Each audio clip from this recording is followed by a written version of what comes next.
ntabwo byoroshye ariko urabyakira bimeze bamwe baravuga ko byari byoroshye abandi nabo bakavuga ko bitoroshye.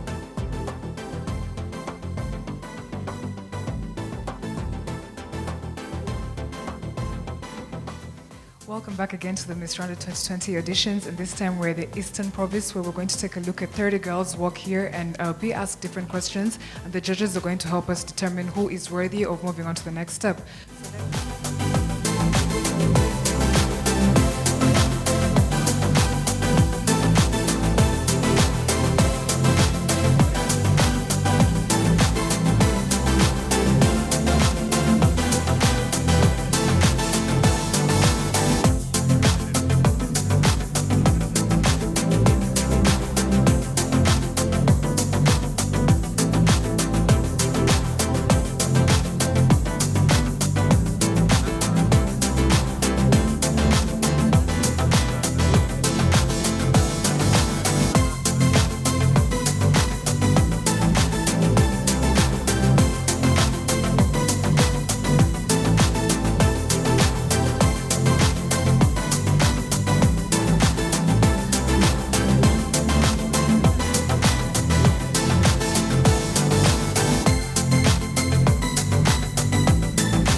So there you have it. Those are your 30 girls that are going to be walking through one by one, and you're going to be part of the deliberation, seeing whether they all have what it takes: beauty, brains, and culture. So before we call upon the first contestant, we'd like to thank our sponsors, EcoBank, which is a Pan-African bank with over 36 branches all over Africa. We'd also like to thank Africa Improved Foods, which is going to have the Miss Rwanda 2020 as their brand ambassador. So let us have the first contestant walk through.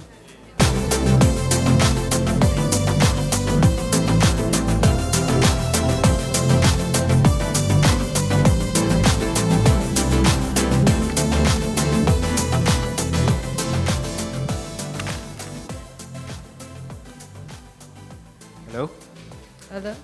Amakuru yawe?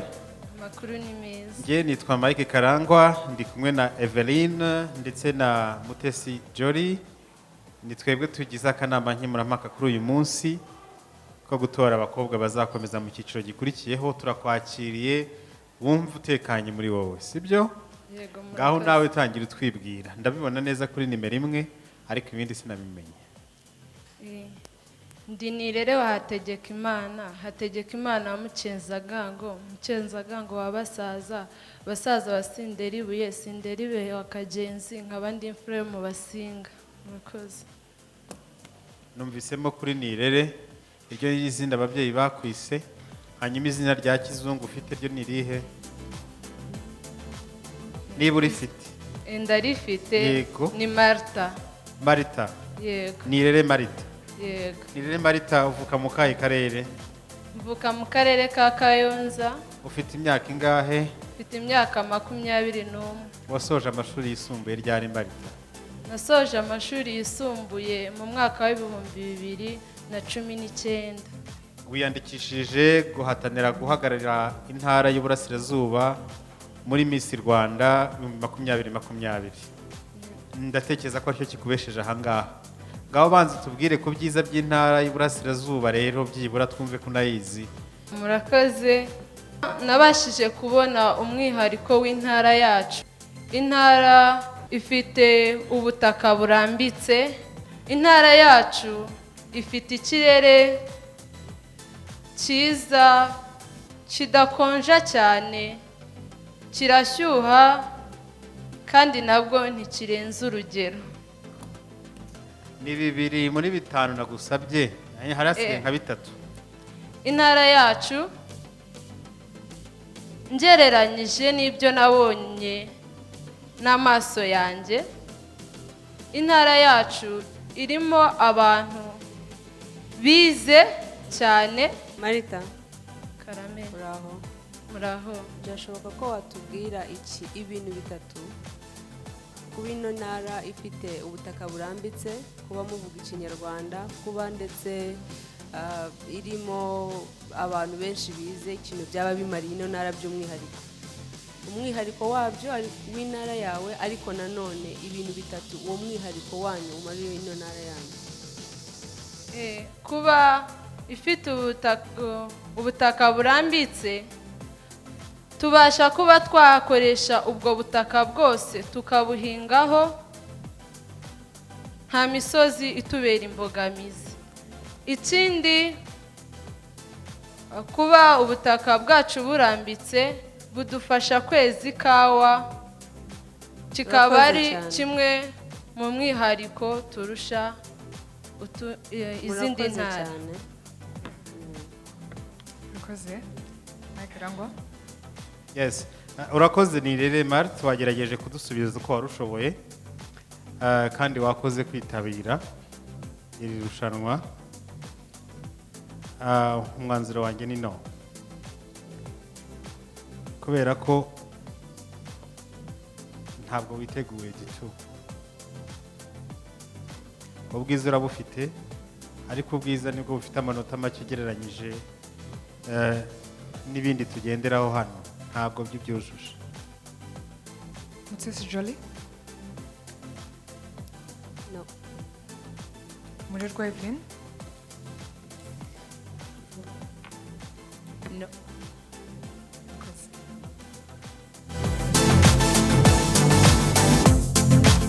Yes, so there you have it. We keep on reminding you guys that this contest is all about the beauty, brains, and culture. So you need to be a listing of all those three categories. So let us have the second contestant walk through.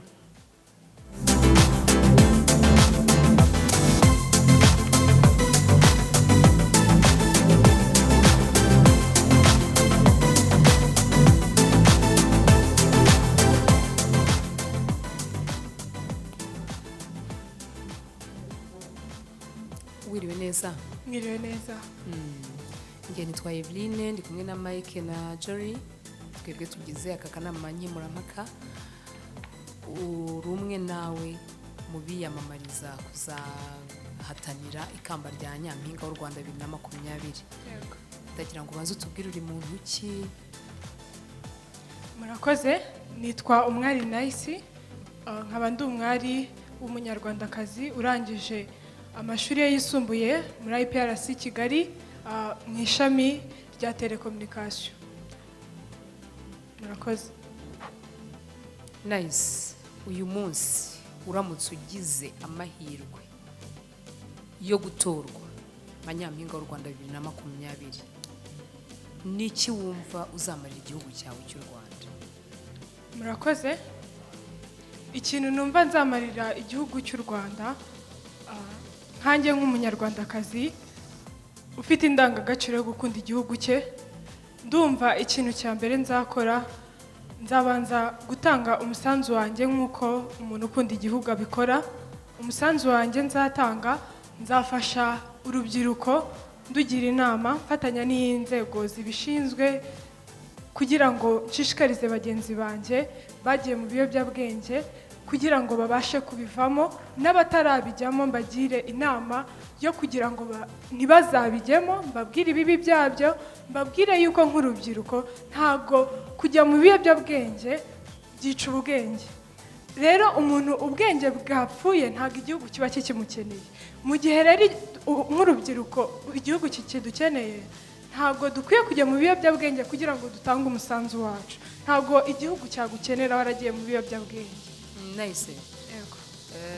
Uyu munsi iyo gahunda irahari, hari ubukangurambaga butandukanye bwo gukangurira urubyiruko ibibi by'ibiyobyabwenge, rimwe na rimwe hakagenda hafatwa n'ababigiyemo bakababwira ingaruka zitandukanye zirimo. Wowe noneho umwihariko wawe uzaba uwuhe? Uzakoresha iki ku buryo rwose uvuga uti nimfatanya na leta ibiyobyabwenge bizaranduka burundu mu rubyiruko rw'u Rwanda?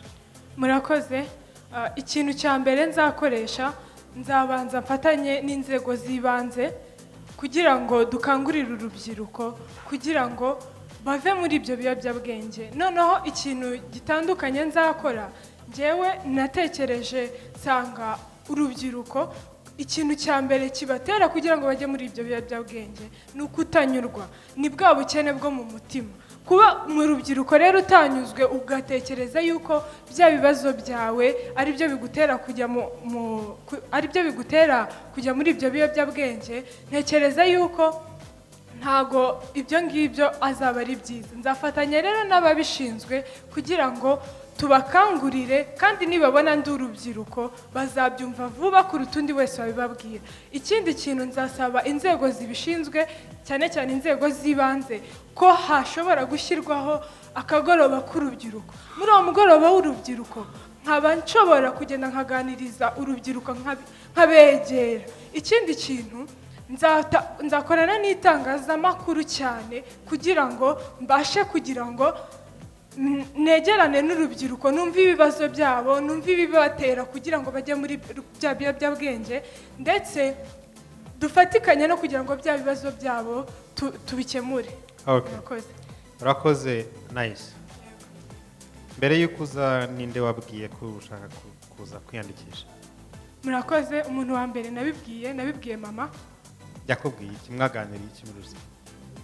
Mama mbimubwira yarambwiye ngo uri umunyarwandakazi wujuje indangagaciro zo kuba umunyarwanda, ukunda igihugu, uri mwiza, ufite ubwenge kandi ufite n'umuco. Wigeze umuganiriza ku gitekerezo cyawe? Igitekerezo cyanjye nakimuganirijeho. Yakugiriye inama? Yego. Okay. Urakoze. Umurerwa Evelyn.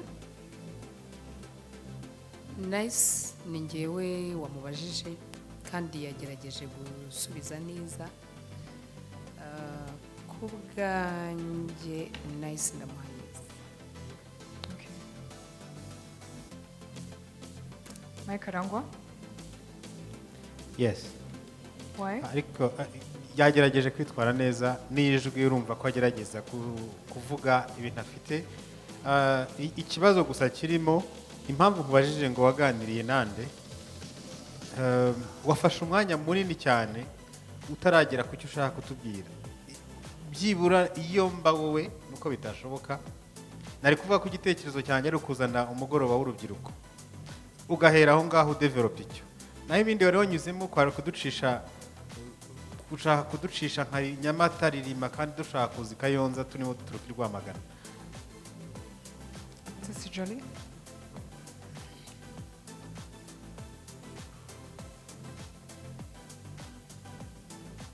Yes.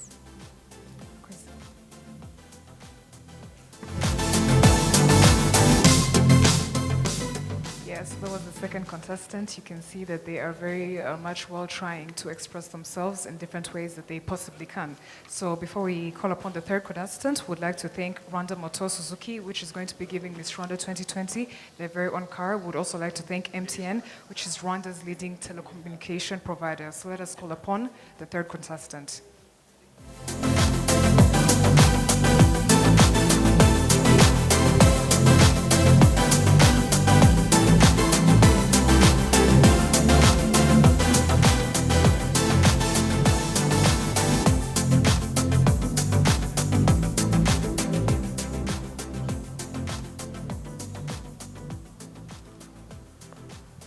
Hello. Hi. Uraho. Muraho neza. Natwibwira. Amazina yanjye nitwa Niheza Deborah. Nkaba ndi umukobwa w'imyaka Uvuge cyane tukumve. Nitwa Niheza Deborah. Nkaba ndi umukobwa w'imyaka 20 y'amavuko. Nkaba narasoje amashuri yanjye yisumbuye mu mateka, ubukungu n'ubumenyi bw'isi.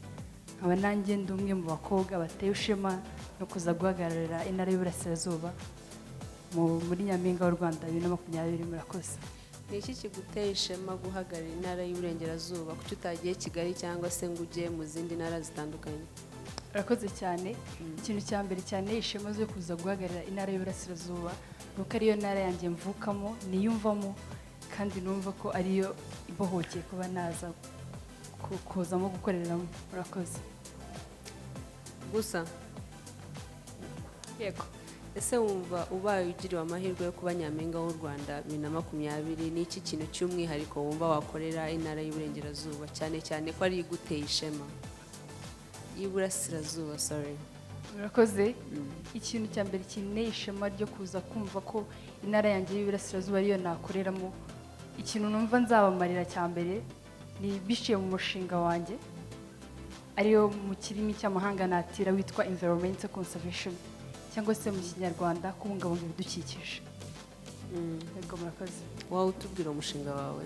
Ego murakoze, umushinga wanjye ariwo kubungabunga ibidukikije nuko nshaka guhera mu ntara yanjye y'Iburasirazuba kuko harimo ibintu byinshi byiza bibereye u Rwanda, harimo nk'ikiyaga cya Muhazi, harimo nka parike y'Akagera.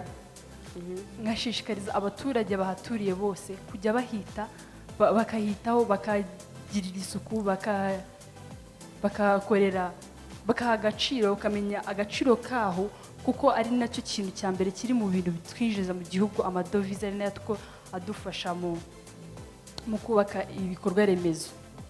Mu gihe bahagiriye agaciro rero bazaharanira ku buryo ki abantu bose bazajya bahagera nabo ubwo bazabahakunze, si ibyo gusa kandi usibye nuko kuhakorera nabo, ahubwo nabo ubwo bazajya bagira umwete wo kuhatembera ko biragaragara ko mu Rwanda abanyarwanda ntago bitabira cyane ubukerarugendo. Rero mu gihe wabumvishije agaciro kabyo nicyo bimariye u Rwanda rwacu rw'igihugu bazabikunda cyane banabyisangemo. Murakoze. Hari urundi rurimi wumva wifuza kuvugamo utari Ikinyarwanda gusa? Ikinyarwanda cya mbere cyiza. Urumva rero ibyo ntushaka gusubizamo?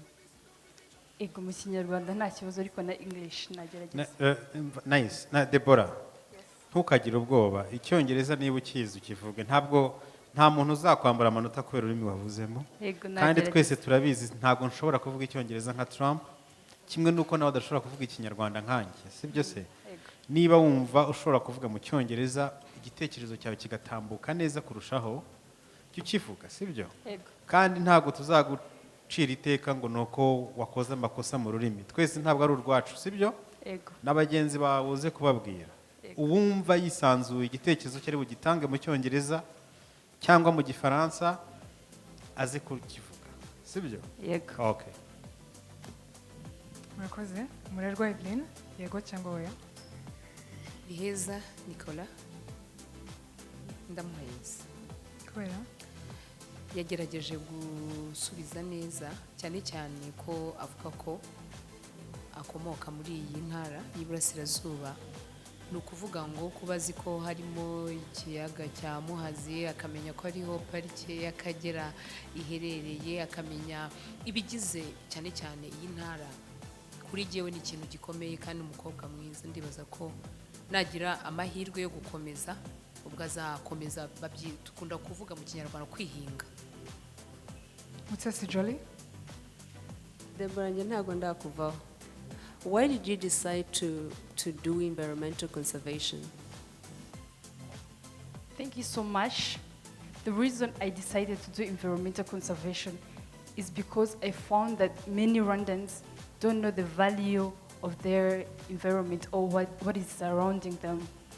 So I need to participate in teaching them or showing them the value that it has to us, and because it is one of the most things that our economy is based on.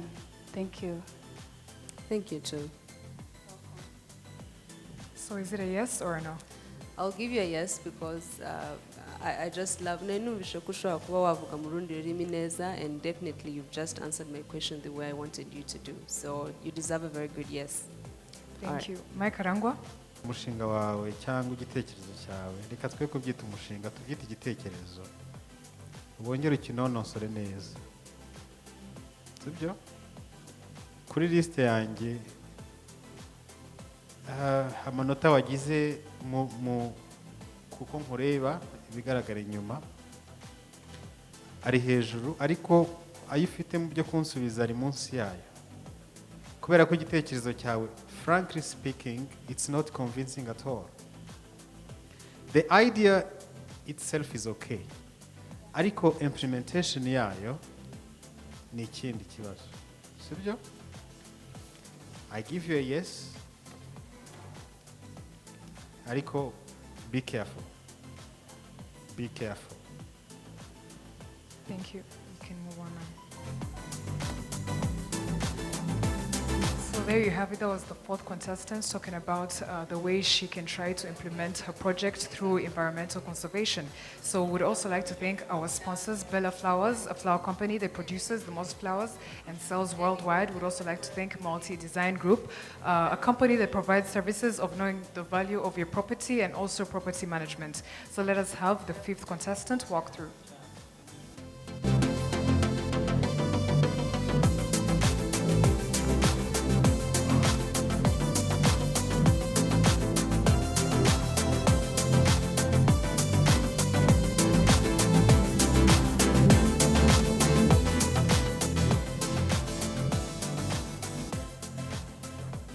Hello?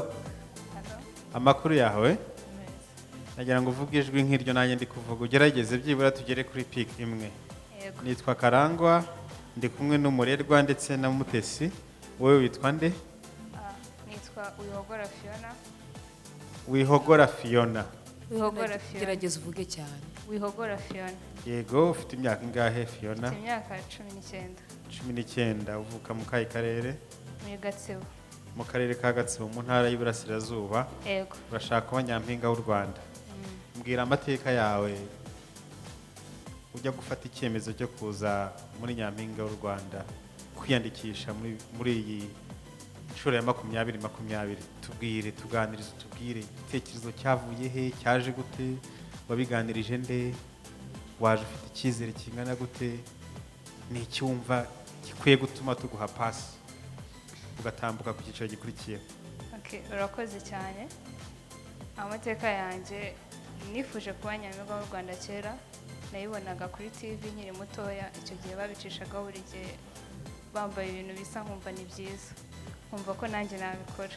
Gusa imaze gukura naje gutekereza ko impamvu babikora ni uko hari icyo baba bashaka kugeraho. Numva nanjye hari icyo nakora kugira ngo mbe Miss Rwanda. Niyo mpamvu nifuje kuba naba Miss Rwanda 2020 kuko aribwo nari ndangije amashuri yanjye kandi numva hari umusanzu natanga ku Rwanda. Murakoze. Hari ibindi bibazo binakubajije?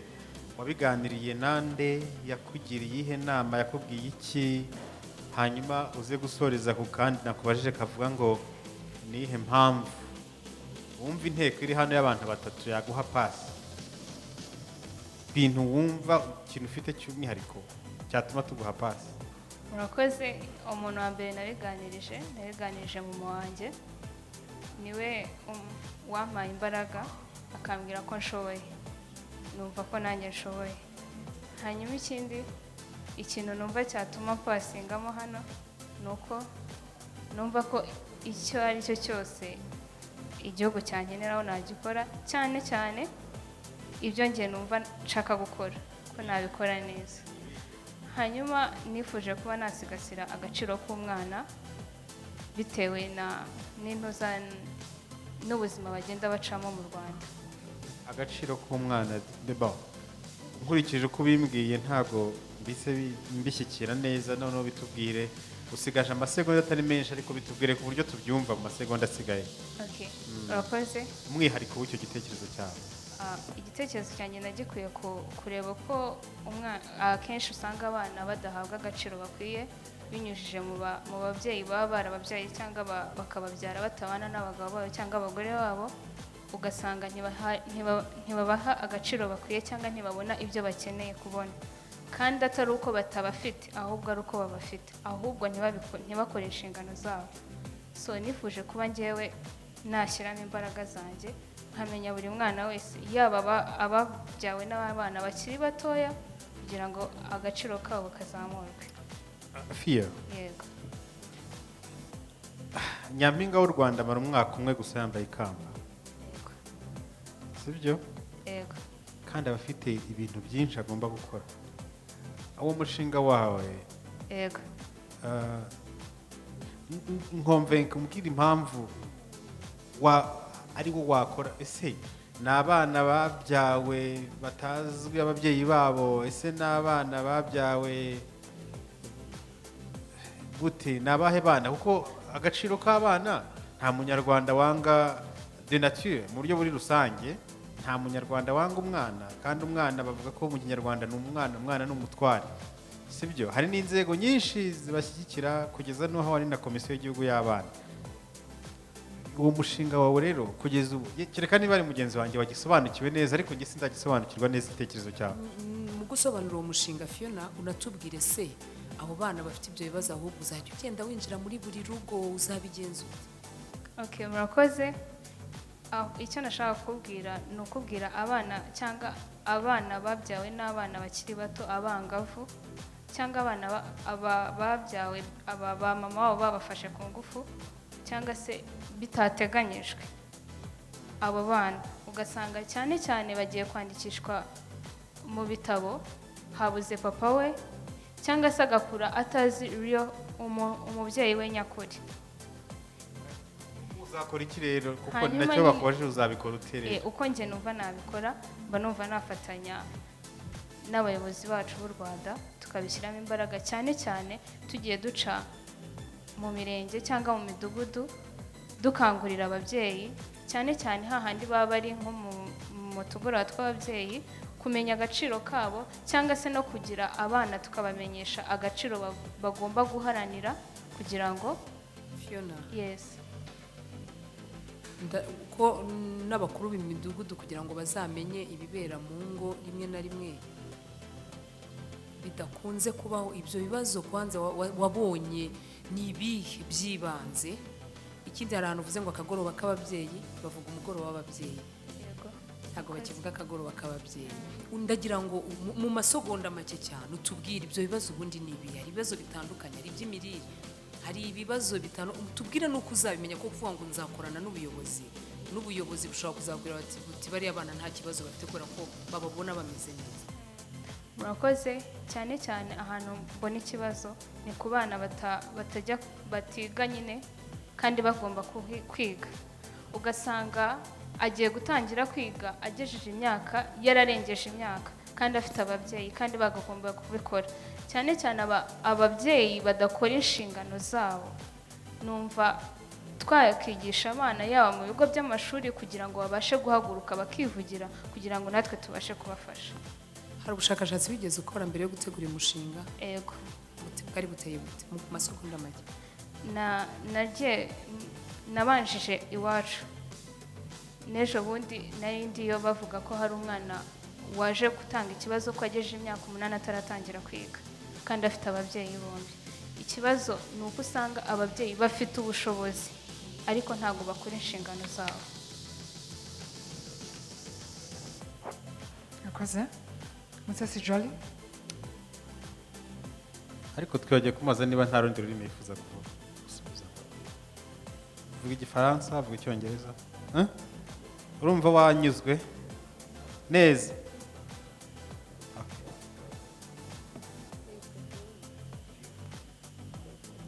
Phiona ufite ibitekerezo byiza ariko ntago ibintu babihimba bageze imbere y'abajudges urabona urafata hano ugafata hariya ntago muri rusange ntago uzi icyo ushaka gukora so uravuga abana batajya ku ishuri babura uburenganzira bwabo ukavuga ababyeyi bafite amafaranga badatwara abana babo ku ishuri tuzigisha abana kumenya uburenganzira bwabo sinzi ikibazo niba ari abana cyangwa se ari ababyeyi kuko niba if you are insisting mu gukangurira abana kumenya uburenganzira bwabo njye ahubwo nakabaye numva ko wakabaye wigisha ababyeyi kwita ku bana babo so to me really uragaragara neza ariko your content is weak so maybe if you can work on your content bagenzi banjye wenda sinzi ibyo bari buguhe ariko nugira amahirwe improve on your content takes 40% in this competition. Thank you Mike Arangwa. Mukanya naguhaye amahirwe ya kabiri urayanga reka nkubaza akabazo kamwe konye harya wambwiye ko ufite imyaka ingana 19 yego ngiye kubaza ikibazo kimwe nukinsubiza neza uratuma mpindura decision ndafashe ntabwo yiza unfortunately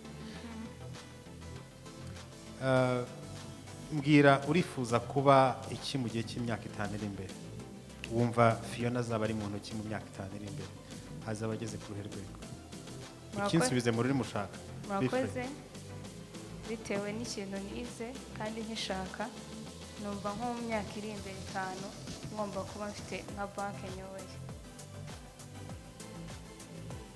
banki uyoboye okay thank you Phiona kurikije uko wadusubije urumva twagwa amanota angahe ku 10 wowe iha amanota ari ngiye umbwire n'impamvu ari ngiye kwiha amanota nakihamye oya be fair okay. niba uri umukristo cyangwa uri umuyisilamu kazi simbizi okay. ba fair uha amanota bitewe na nikosa ahantu narikoreye jeri yambwiye nakiha like 7 okay anyway abera kubera ko iri rushanwa ari iry'ubwiza kandi nkaba mbona byenda kungana ndamuha yes ariko nongereho na comment ivuga ngo Uwiteka nagufasha ukabona urenze iki cyiciro ushake team waba ababyeyi bawe waba bamwiganye waba bawuzishyura bakwigisha uko bandika igitekerezo n'uburyo bakivuga sibyo kuko hano ntago nakubeshya content yawe iri weak. Thank you. Umurerwa Evelyn, yego cyangwa oya? Phiona numukobwa mwiza gitunguka hariya rwose nabonaga ari bube mu mubare w'abazahatanira ikamba rya Nyampinga w'u Rwanda, ariko nkurikije ukuntu yadusubije Mike amuhaye n'amahirwe ya kabiri kuvuga ngo ndumva nzaba nyoboye banki. Siko wavuze? Ntago banki ntago ari ukugenda ngo ngiye kuba umuyobozi wa Ecobank, bifite aho bica. Nukuvuga ngo mu by'ukuri uri mwiza, uraseka neza, nuramuka ugize amahirwe nabyo birashoboka ubikosore, ariko kubwanjye ngewe ni no kurikije uko watwitwayeho n'imisubirize yawe. Thank you. Yes, that was the fifth contestant. As you can see, they have very various ways of expressing themselves through which the judges ask them. So to move on to the sixth contestant, before we do that, we'd like to thank our sponsors, Volcano Express, who have offered their services for over 20 years. If you are looking for safe travels all over East Africa or different ways throughout the country or up country, they have got you. So let us call upon the sixth contestant.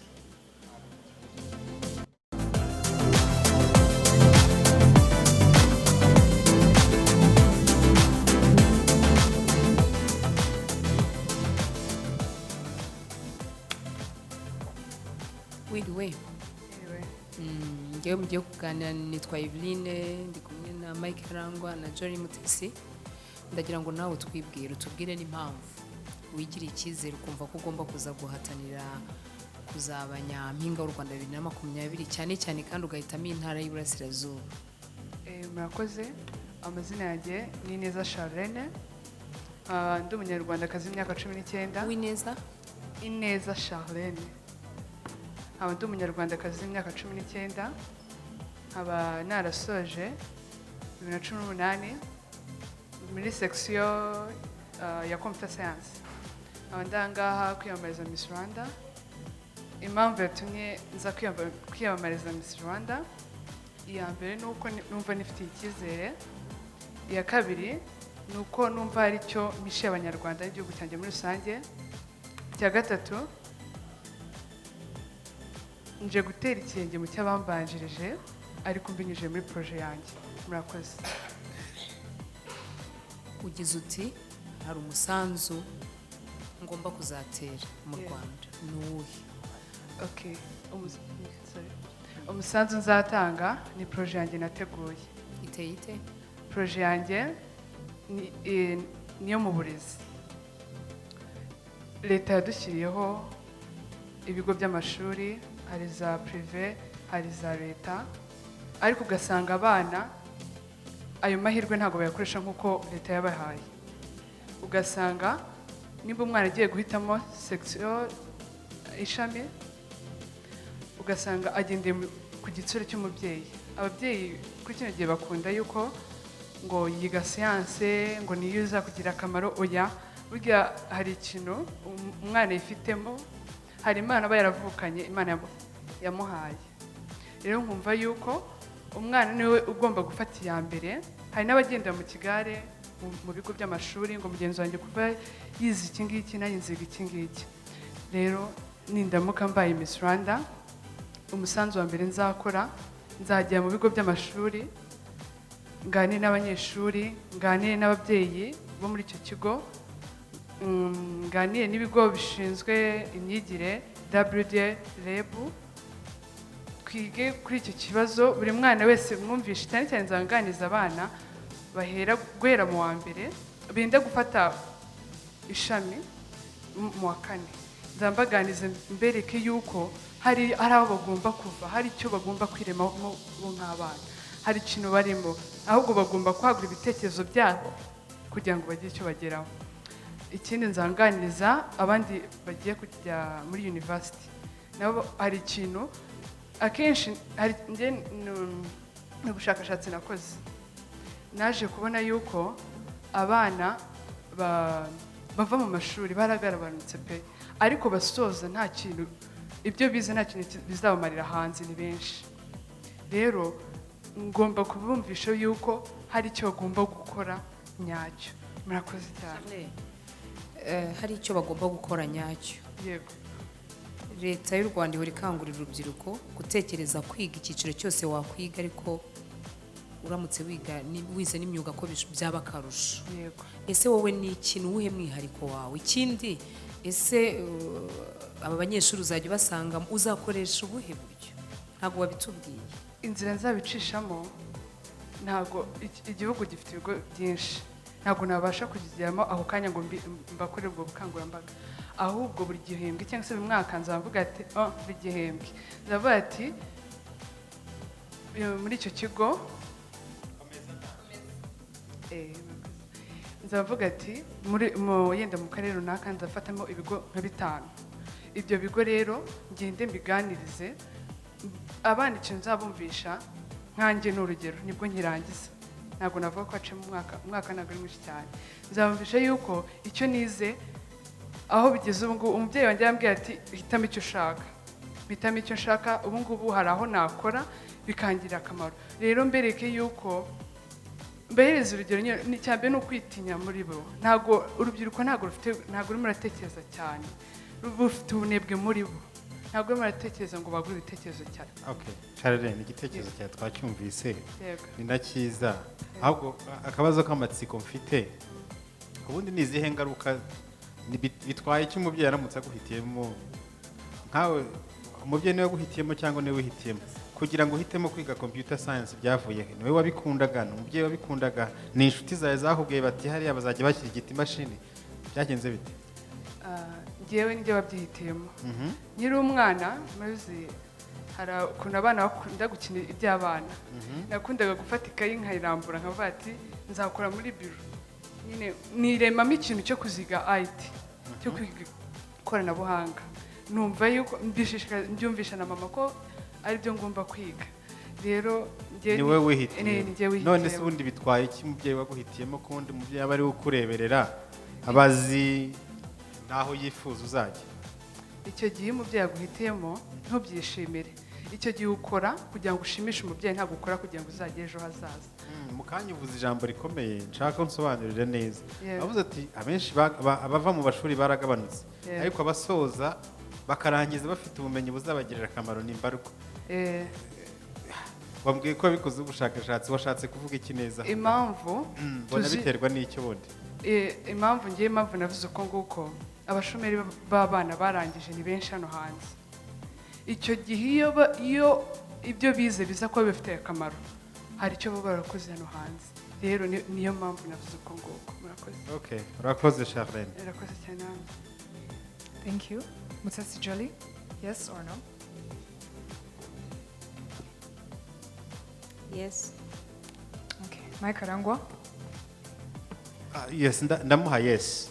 Kubera ko niwe muntu wa mbere kuri cyo tumaze kunyura yagerageje kuzana umushinga wo mu burezi. Ikindi nubwo imyaka ye n'amasomo amaze kwiga na experience ye ntabwo ubushakashatsi bwimbitse, ariko byibura biratwereka ko hari ibyo yagerageje gusoma no kubaza inzego zirebana n'ikibazo cy'uburezi. Ikindi ntabwo ari urubyiruko rwinshi rubasha gutekereza ko kwiga ni kimwe ariko no kubona ubumenyi ni ikindi. Kuba bitekereza ni byiza, yenda Imana nigufasha, uretse ko niyo utaba Miss Rwanda ntuzacika intege, uzarebe koko uburyo wakora igitekerezo cyawe kuko hari umusanzu watanga mu gutuma u Rwanda rutera imbere. Thank you. Umurerwa Evelyn. Ineza Charlene, umukobwa mwiza. Ikindi nkuko Mike abivuze sindi bunabisubiremo, ariko nuramuka ugize amahirwe yo gukomeza ukaba wagera no kuri final ya Miss Rwanda, ibintu byawe uzabipange neza, ufite ibitekerezo bizima ariko biravangavanze. Iyo uteguye ikintu ukamenya ikibanziriza ikigikurikira n'igisoza birafasha mu buzima. Nawe ndaguha yes. Of course. Thank you. So there you have it. That was the 5th contestant talking about choices of education. Who should choose what you study? Is it you or your parents? So before we move on, we'd like to thank, of course, our sponsors, such as Ian Boutique, who has dressed me today, as well as KC2. If you are looking to catch the highlights of Miss Rwanda, the auditions, please watch it on KC2 every Monday from 9 p.m. to 10 p.m. So let's have the next contestant.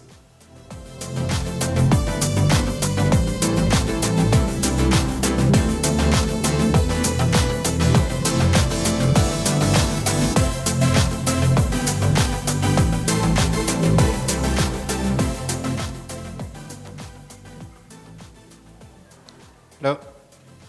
Amakuru yawe? Neza. Witwa nde? Murakoze cyane. Amazina yanjye nitwa Umwiza Phiona. Umwiza Phiona. Yego. Ayuje ukurikiranye na Phiona wundi ugiye. Hanyuma umwuka umeze gute hari inyuma muri vestiaire? Ntabwo byoroshye ariko urabyakira. Bimeze. Twibiri banga byifashe byifashe neza kuko tuba tuzi icyo twaje gushaka hano. Nyine ndashaka kumenya hari abahari bataraza kubazwa, hari n'abari kuva hano baje. Ikiganiro kimeze gite rero? Barakubwira ko imbere byifashe bita amateka arimo imbere hano ameze ate? Uje usanga bakubwiye ko bimeze bite? Bamwe baravuga ko byari byoroshye, abandi nabo bakavuga ko bitoroshye. Abandi bati yes na no ziravuza ubuhuha. Cyane. Mbega uje utekereza iki? Utekereza ko bikomeye? Oya. Mukanya bakubwiye iki? Nje numva ari nk'ibintu bisanzwe, ari nk'abantu basanzwe nje kuganira nabo kugira ngo babwire igitekerezo cyane. Uwo mwaganiriye bavuye hano ikintu amubajije cyangwa yakubwiye cyangwa yababwiye muri rusange? Yatubwiye ngo courage, nta biroroshye, ntugire ubwoba, ndetse uvuge uko ubitekereza, nugerageze kugira ngo umere nk'undi, ube wowe. Okay. Ngwino ube wowe rero. Karibu sana, nge nitwa Karangwa, ndi kumwe n'umurerwa na Mutesi. Harya ni Umutesi cyangwa ni Mutesi? Mutesi. Ntagiriho. Okay. Ntuzankurura amatwi. Hanyuma Umwiza, wiyandikije kuza muri Miss Rwanda, ufite imyaka ingahe, uvuka mu kahe karere? Murakoze cyane. Nkuko nabivuze mbere, amazina yanjye ni Umwiza Phiona. Mfite imyaka y'amavuko 18. Nasoje amashuri yanjye yisumbuye ku kigo cy'amashuri cya King David. Nize imibare, ubukungu ndetse n'ubumenyi bw'isi. Haba nanjye nigira icyizere, himvamo ubushobozi kuba ndi hano mihatanwa rya Nyampinga w'u Rwanda 2020. Murakoze. None simbwira amateka rero yo kushaka urugendo rwawe rwo kugira ngo ufate umwanya wiyandikishe, ugiye gushaka ikanzu wambara, ujye muri salo wimakiye neza nkuko turi kukureba, ufata icyemezo cyo kuza kwiyandikisha muri Miss Rwanda. Tubwire urugendo rwanyuze he, byagenze bite? Murakoze cyane. Najyaga nkunda kubireba, nkabikunda cyane. Ahora mbwira ababyeyi banjye yuko nanjye hari umunsi nzaba ndiyo. Igihe cyarageze. Bakakubwira ngo ikibo? Bambwiye ati courage, ndabona ushoboye kandi niwigirira icyizere bizaba impamo ninde wabiganirije bwa mbere ni njye wabitekereje none mu babyeyi bawe ninde mwaganira ukamubwira icyo gitekerezo bwa mbere nabiganirije mama ariko mwese mubibwira ba mama ntimubwira ba papa hanyuma papa se abyumvise yavuze iki rero papa yari uyu munsi umubwiye ati ndagiye yishimye cyane arambwira ati mwana wanjye ndakwizeye ngufitiye icyizere yuko biri bucemo nta mpungenge yagize impungenge mu by'ukuri simbizi gusa kuko bivugwa ko ababyeyi b'abagabo bakunze gutinya ko abana b'abakobwa bajya mu marushanwa nk'aya bakabanza kubyiyopozaho banza niyo mpamvu bibwira abamama banyu ariko tubwire wowe experience yawe na papa wawe none ikiganiro mwagiranye babimubwiye kuri telefone muri ku meza byagenze bite murakoze cyane byari nimugoroba atashye avuye ku kazi ndambwira ati papa hari icyo nashaka gusangiza kuri njyewe ndifuza kujya mu ihatanwa rya nyampinga w'u Rwanda kuko nifitiye icyizere yuko nshoboye ndetse n'ibisabwa byose mbyujuje ku giti cyanjye nanjye hari umusanzu nashaka gutanga mu iterambere ry'igihugu murakoze ati iki rero arangije arambwira ati mwana wanjye niba koko ari byo wiyumvamo uzabikore bikorane umutima wawe wose ndetse ufite n'icyizere cyinshi cyane reka noneho dusoza ahangaha ibyo nashaka kubaza byari birangiye noneho ndashaka kubwira kukubaza igihe ubaye nyampinga w'u Rwanda mu masegonda 30 yonyine wamarira icy'u Rwanda murakoze cyane ndamutse ngiriye icyizere cyo kuba nyampinga w'u Rwanda nakora ku mushinga nateguye ari wo kurwanya ihohoterwa rikorerwa abana bari munsi y'imyaka 18 binyujije mu buryo bitandukanye harimo kubakorera ubuvugizi ahantu hatandukanye nibura tujye twumva gahunda y'utugoroba tw'ababyeyi nibura nkagira icyo gihe cyo kuganira n'abakuru b'utugoroba tw'ababyeyi nkaba nabasha kubasaba umwanya kugira ngo nibura 2 mu kwezi bajye babasha kuganiriza abana b'abakobwa cyangwa se n'abandi bahuye n'iryo hohoterwa kugira ngo bababwire yuko hakiri icyizere cy'ubuzima ndetse n'abandi bitabayeho kugira ngo nabo babakangurire kugira ngo ikintu nk'icyo ngicyo kitazababaho ikindi nakora uretse ubwo buvugizi nari ndimo kuvuga nashyiraho amatsinda atandukanye cyane cyane mu bigo by'amashuri azaza ahugurira abana b'abakobwa ko bashoboye kandi ko hari icyizere cy'ubuzima ko bakwiriye gukomeza nanone bakaganira uko bakwiteza imbere kuko iyo ufite icyo ukora n'ibyo bishuko urabyirinda ntabwo ubona umwanya wabyo murakoze urakoze Phiona umwiza niko wambwiye yego umwiza urakoze cyane ndumva iminota twari twakugeneye irangiye Phiona sorry nta rundi rurimi wumva wifuza kuba wavugamo uretse ikinyarwanda icyongereza ndibaza wavuze guharanira uburenganzira bw'abana so why did you decide to advocate for children's rights? Thank you very much. The reason why I chose that is because I saw it as a problem that is upcoming and many cases are being raised and it's where the focus of the government is mostly because we all know that the youth is for the future. So the government is trying to prepare us by fighting against this problem. Thank you. Thank you too. Thank you. Umutesi Jolie, yes or no? Yes. It's yes. Hanyuma next time kuki utinya kuvuga icyongereza kandi uzi kukivuga neza unafite ijwi ryiza Murerwa Evelyn.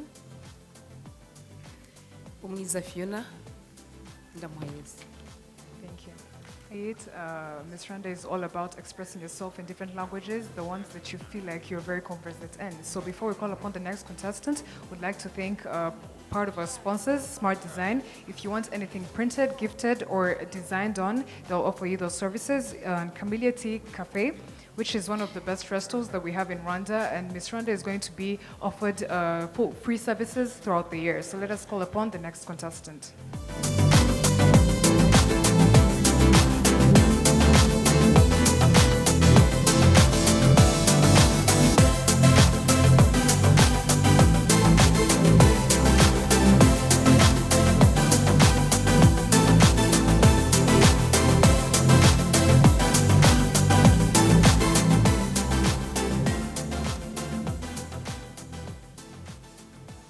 wiriwe neza mwiriwe ngewe Ndeveline ndi kumwe na Mike na Jory yego wowe urinde uvuka he murakoze amazina yanjye nitwa Ingabire Rehema nkaba nyampinga w'imyaka Ingabire Rehema yego nkaba nyampinga w'imyaka 19 aho nasoje umwaka wa gatandatu icyiciro cy'amashuri yisumbuye mu burezi mu bijyanye n'imibare ubugenge ubutabire ndetse n'ibinyabuzima aho nanjye ndi umwe baje guhatana ikamba rya nyampinga w'u Rwanda 2020 murakoze Rema kuki wahisemo kuba umwe mu bahatanira ikamba rya nyampinga w'u Rwanda 2020 murakoze impamvu nanjye nahisemo kugira uruhare mu guhatanira ikamba rya nyampinga w'u Rwanda 2020 nuko icya mbere ibyo risaba ubwiza ubumenyi ndetse n'indangagaciro ndabyujuje kandi ikindi nuko nifitiye icyizere ikindi nuko hari byinshi numva nifuza kugeza ku banyarwanda ndetse no ku gihugu cyanjye murakoze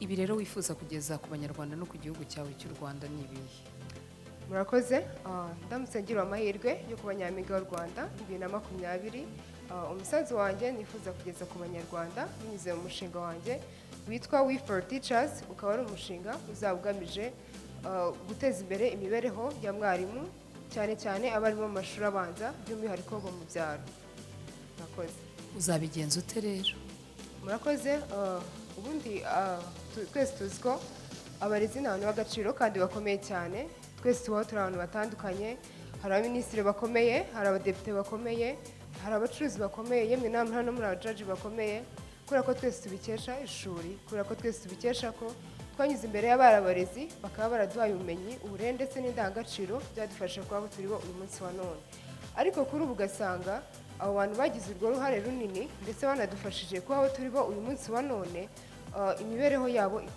idashimishije ndaguha urugero nk'ubu ushobora gusanga umurezi wakwigishije mu mashuri abanza wowe yarakwigishije urakura umuntu ukomeye runaka ni byiza ariko wowe wasubira inyuma ugasanga ubuzima wamusizemo nibwo akirimo urugero ka kazi wasize abamo niko akibamo rya gare wasize afite ari ryo agifite urukweto wasize yambara ari rwo cyambara mbese bo baradufasha ndetse bakanagira n'uruhare runini kugira ngo twe dutere imbere nyamara twe twamara gutera imbere ntitwibuke ko uwo muntu ukomeye runaka uri uyu munsi iterambere ufite uyu munsi barabarezi babigizemo uruhare runini cyane ni muri urwo rwego rero binyuze muri uwo mushinga wanjye witwa We for Teachers aho nshishikariza umunyarwanda wese kugira uruhare rwe nk'umunyarwanda atanga umusanzu we kugira ngo dukomeze kugira uruhare mu iterambere ry'abari abarezi nubwo leta yacu y'u Rwanda ntabwo itagira kugira ngo iteze imbere bari abarezi ariko natwe nk'abanyarwanda hari icyo twakora umunyarwanda wese atanze umusanzu we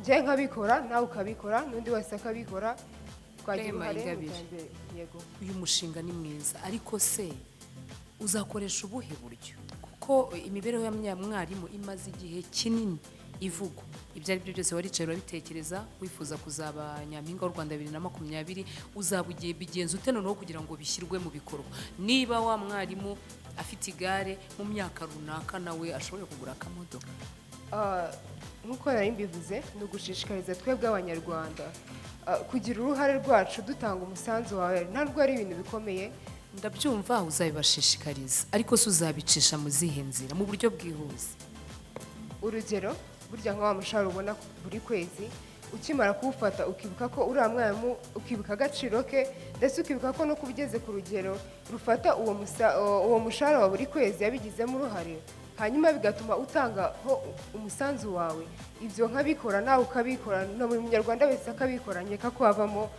twatanga inkunga ikomeye kandi tukagira uruhare mu iterambere ryawe ufite icyizere se ko abanyarwanda bose bazemera kwikora ku mufuka kugira ngo mwarimu abeho neza uzabigenza uti nka nyampinga ni kubashishikariza nkomeza no kubibutsa twese tuzi agaciro ka mwarimu utanze umusanzu wawe kuko erega yagize n'uruhare runini kugira ngo ubu uri umuntu ukomeye uyu munsi aka kanya niyo mpamvu natwe rero nicyo gihe ngo dutange umusanzu wacu natwe tubafashe kugira dukomeze kugira uruhare mu iterambere ryawe murakoze uwo musanzu uzatangwa gute ese nzahembwa njye ku kigo cy'amashuri runaka how are you going to implement that murakoze nzashyira mwarimu bizagenda gute gushishikariza ni kimwe ariko n'uburyo uzatangwamo uzatangwamo gute murakoze hari ugufunguza konte muri ecobanke hanyuma umusanzu wawe utanze ukajya uwushyiramo umusanzu wawe ukazagenerwa babarezi hanyuma mu kubafasha murakoze cyane murakoze alright murakoze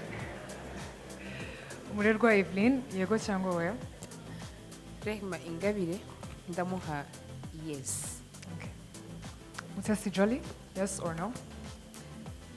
Rehema, you know the tactics. A good one. Yeah, this is what a competition takes. Nicho irushanwa risaba. Mike Karangwa, yes or no? uyu mwana w'umukobwa bwa mbere warirengeye kuko ushaka kuba umwarimu wize education. Icya kabiri reka nononge ku bintu biri serious. Ufite igitekerezo cyiza pe kinyamibwa ni n'ubwa mbere nabyo nyumvise hano muri ntara y'Iburasirazuba nakomeje kumva ibitekerezo bishyashya byinshi. Ariko rero ayo turi hano tubereho no guhugurana. Igitekerezo cyawe hasanzwe hari umwarimu sako isanzwe ihari. Byaba byiza igitekerezo cyawe gihuje n'umwarimu sako. Sibyo? Kuko kugira igitekerezo ni kimwe ariko no kugira uburyo uzagishyira mu bikorwa ni ikindi. Ikindi nakugiramo inama. Waba nyampinga w'u Rwanda utamubaye igitekerezo uzagishyire mu bikorwa urwane nacyo ushake inzego z'abarimu ushake Minisiteri y'Uburezi na REB ye ubabwira igitekerezo cyawe nutinya harya uvuka mu kahe karere murakoze naturutse mu ntara y'Iburasirazuba Kayonza uvuka muri Kayonza okay Imana iguhe umugisha. So, are you conversant in other languages or Kinyarwanda is? Kinyarwanda. Ariko ntabwo icyongereza kivuga. Ndakivuga ko ururimi nisanzura. Nta kibazo. No, don't worry. Wikwisobanura ntabwo kintu. Icyongereza urakizi. N'igifaransa urakizi? Oya Icyongereza. Icyongereza. Hanyuma rero ubutaha ushaka kuvuga umushinga wawe nk'uyu nabwo ujye uvuga no mu cyongereza witoze kuvuga mu cyongereza sibyo kuko uzajya ahantu henshi imbere y'aba partners benshi kandi ntabwo turi bugutera amabuye sibyo waninjiye hari urakaye ariko ubutaha ntuzagaruka urakaye cyangwa n'uwawuvuga murakoze uyu munsi nari narateguye kuvuga mu Kinyarwanda. Okay, murakoze cyane. As you can see, the ladies of Kayonza have very different projects that are very unique. You can tell that they have really thought through about it. So before we call upon the next contestant, would like to thank AfriFrame, which are the photographers that are taking the pictures of this event. And if you want photographers for different wedding events, different parties, they will offer you those services. We would also like to thank Songa Logistics that help with shipping through different ways, such as door-to-door movement, either car or shipping. So let us call upon the next contestant.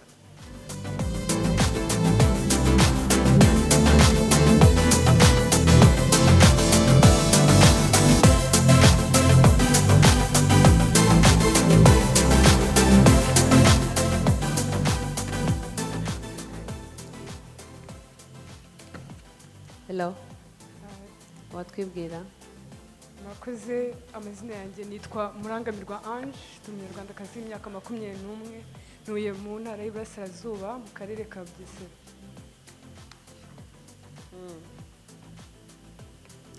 Wasoje kutwibwira?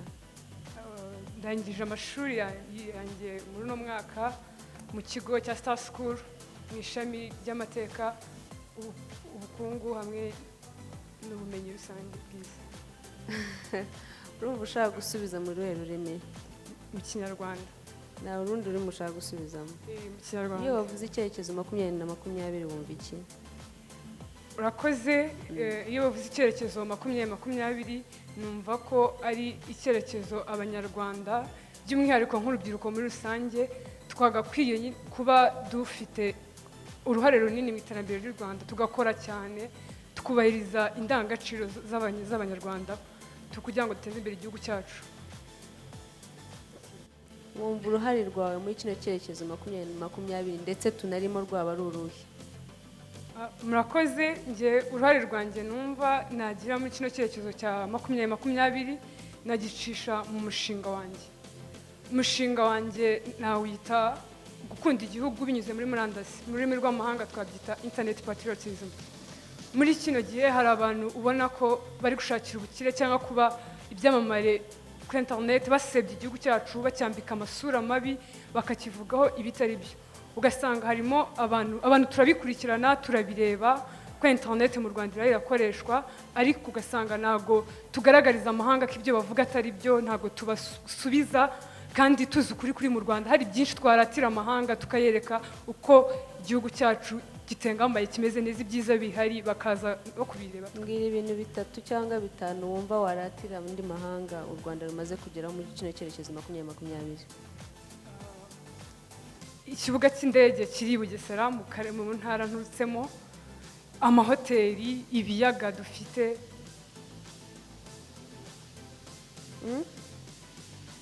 Bize ikibuga cy'indege ibibuga by'indege tumaze kubaka kiri i Bugesera bari kubaka kiri muri no ntara turimo, amahoteli meza dufite, imihanda, ibiyaga, amamize atandukanye, park ziri mu Rwanda. Okay. Murakoze. Ange, are you sure ko nta rundi rurimi wabamo comfortable mu gusubiza? You are convinced ko ikinyarwanda gihagije wagisubizamo neza? Ikinyarwanda nagisubiza. Okay. Urumva wabisubije neza ibyo bakubajije, urumva unyuzwe nta kindi wakongera? Murakoze, icyo numva nakongeraho. Okay, tubwira icyo uburyo washyira mu bikorwa internet patriotism project yawe. Ubona bishyira mu bikorwa kubw'amahirwe hari amafone agiye gutangwa mu baturage, abantu benshi bazaba bafite smartphones zo gukoresha bamamaza igihugu cyacu bakoresha internet n'abatari mu Rwanda bakabibona. Nabafasha uko babikora, ubufashwe bwose bankeramo nkaberekera nkafungura n'izindi mbuga zitandukanye zirata ibyiza biri mu Rwanda nkabegera nkabafasha. Umutesi Jolly? Yes or no?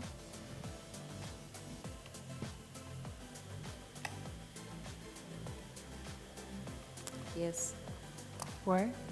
But I have a simple advice for you. I mean, what you very well articulate before, ariko ukeneye gukora research itandukanye. Niba uvuga ko ushaka gushishikariza urubyiruko cyangwa se n'abanyarwanda cyangwa se narwo ruhari rwawe cyangwa narwo musanzu wawe kumva ko wateza imbere igihugu, ugomba no kumenya, ugomba no kuvuga ibyuzi. Mbere y'uko umbwira ugomba kuba nawe ufite ibyuzi. Murerwa Evelyn? Umurangamirwa Phiona ndamuhayize. Okay. Mike Arangwa? Ntabwo nemeranya na bagenzi banjye, ngendamo hano.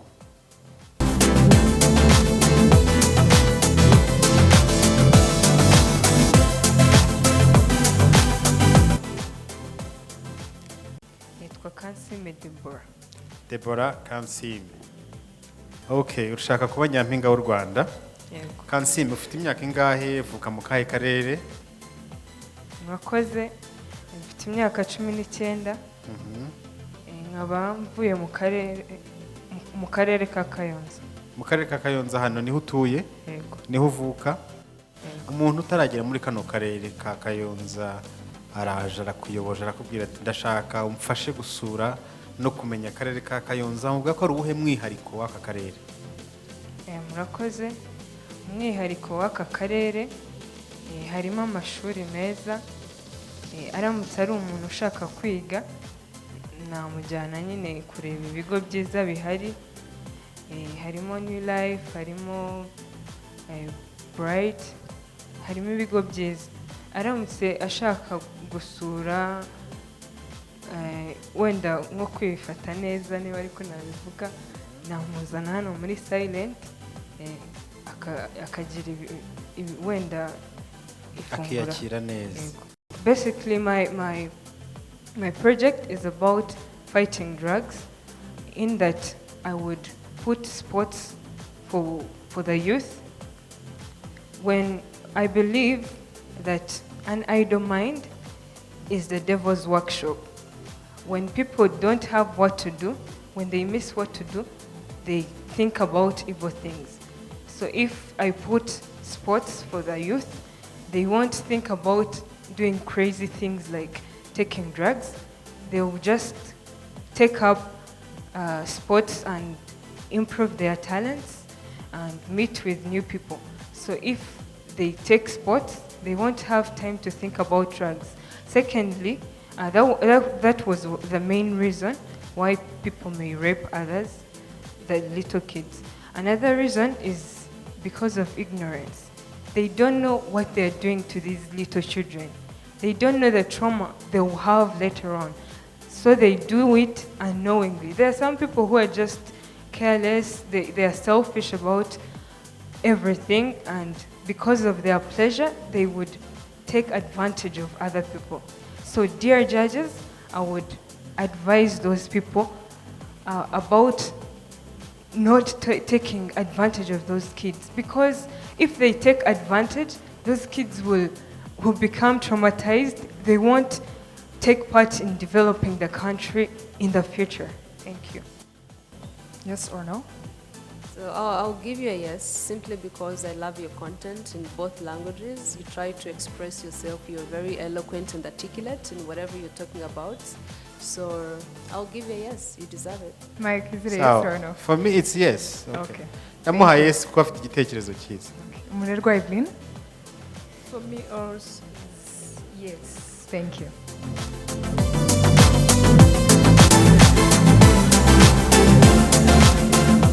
Wiriwe neza. Mwiriwe, Amakuru yawe.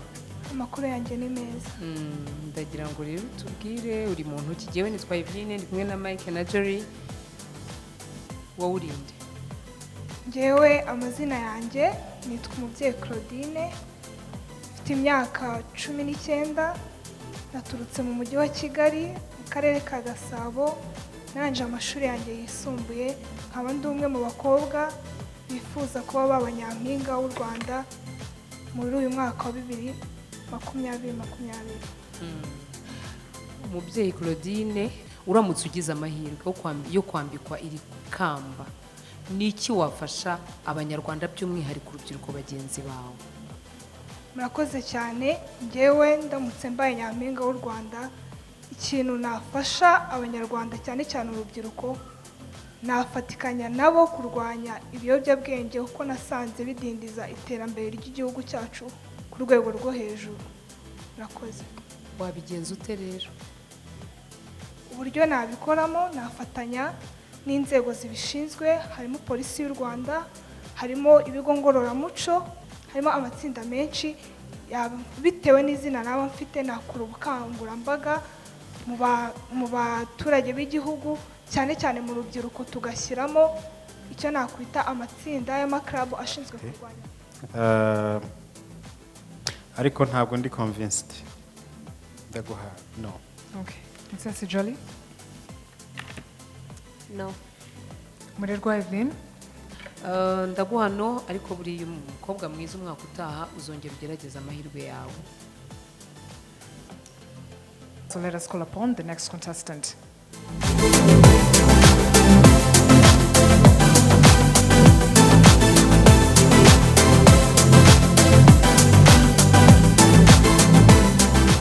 Nitwa Uwaselea, mfite imyaka 18 y'amavuko. Narangije kwiga amashuri yisumbuye mu mwaka wa 2018. Nanjye nkaba naje hanga kugira ngo mbone amahirwe yo kubona abanyampinga w'u Rwanda. Murakoze. Hanyuma Lea, uramutse ubaye nyampinga w'u Rwanda, ni ibihe bintu bitatu washyiramo imbaraga kurusha ibindi byose? Ndamutse mbaye nyampinga w'u Rwanda, ikintu cya mbere nashyiramo, ibintu bitatu bya mbere nashyiramo imbaraga. Icya mbere kujya njya kuganiriza abana ku bigo by'amashuri. Icyo ni icya mbere. Muki? Kuki? Kubaganiriza. Okay.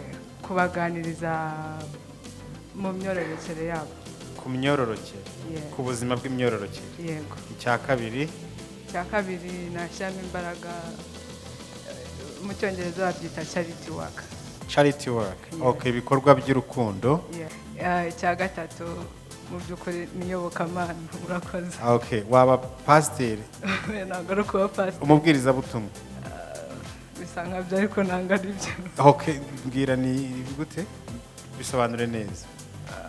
Ibyo ngibyo iby'iyobokamana kujya nkangurira abana urubyiruko muri rusange kujya mu iyobokamana cyangwa se kwitabira ibikorwa by'iyobokamana kuko ariho mu kinyarwanda kindi bavuga ati rwose niho ruzingiye. Hose niho ruzingiye. Why do you see early pregnancy as a major problem? Because to be honest, if you get pregnant at a young age, trust me, you're like, for example, if you had a dream of becoming someone in 20 years, now the dream will extend until go to like 50 years. The responsibility will be high now, as in you have 2 responsibilities and then life will just be hard for you. Thank you. Thank you. So Leah, for a moment I'll give you no, simply because you have a bunch of ideas but very disorganized. So just go, get together your ideas and organize them. So for a moment, for me, it's a no. No. Ntago witeguye. For me, it's no. Thank you. Umurerwa Aline.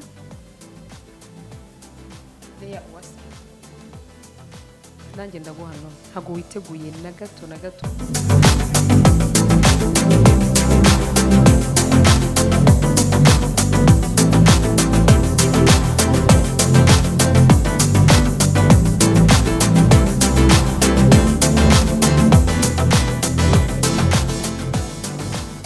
Murakoze. Amazina yanjye ni Nyirakimana Vanessa, ndi umunyarwandakazi w'imyaka 19, abandi umwe muhatanira ikamba rya Nyembwa w'u Rwanda 2020. Murakoze.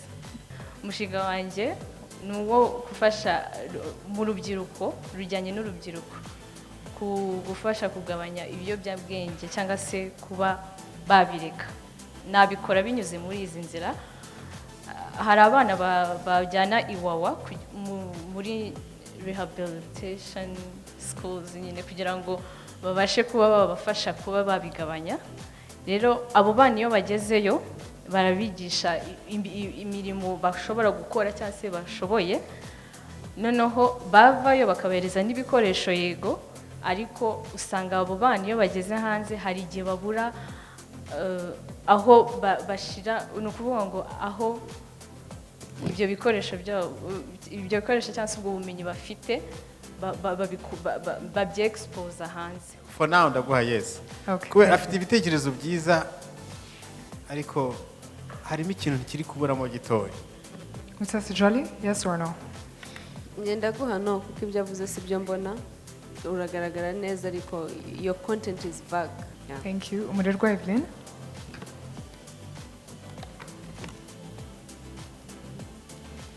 Nyirakimana Vanessa, ndaguha yes, ariko uramutse ugize amahirwe yo gukomeza guhatana hari ibyiciro bitandukanye uzagenda ucamo, uzavuga iki kuri? Yes, so that was one of the contestants expressing themselves. So before we call upon the next contestant, we would like to thank Bisa Decor, which is part of our sponsors. If you want any sort of decoration done for you, you could please visit them. We'd also like to thank Mr. Endown, which is a fashion brand. So let us call upon the next contestant.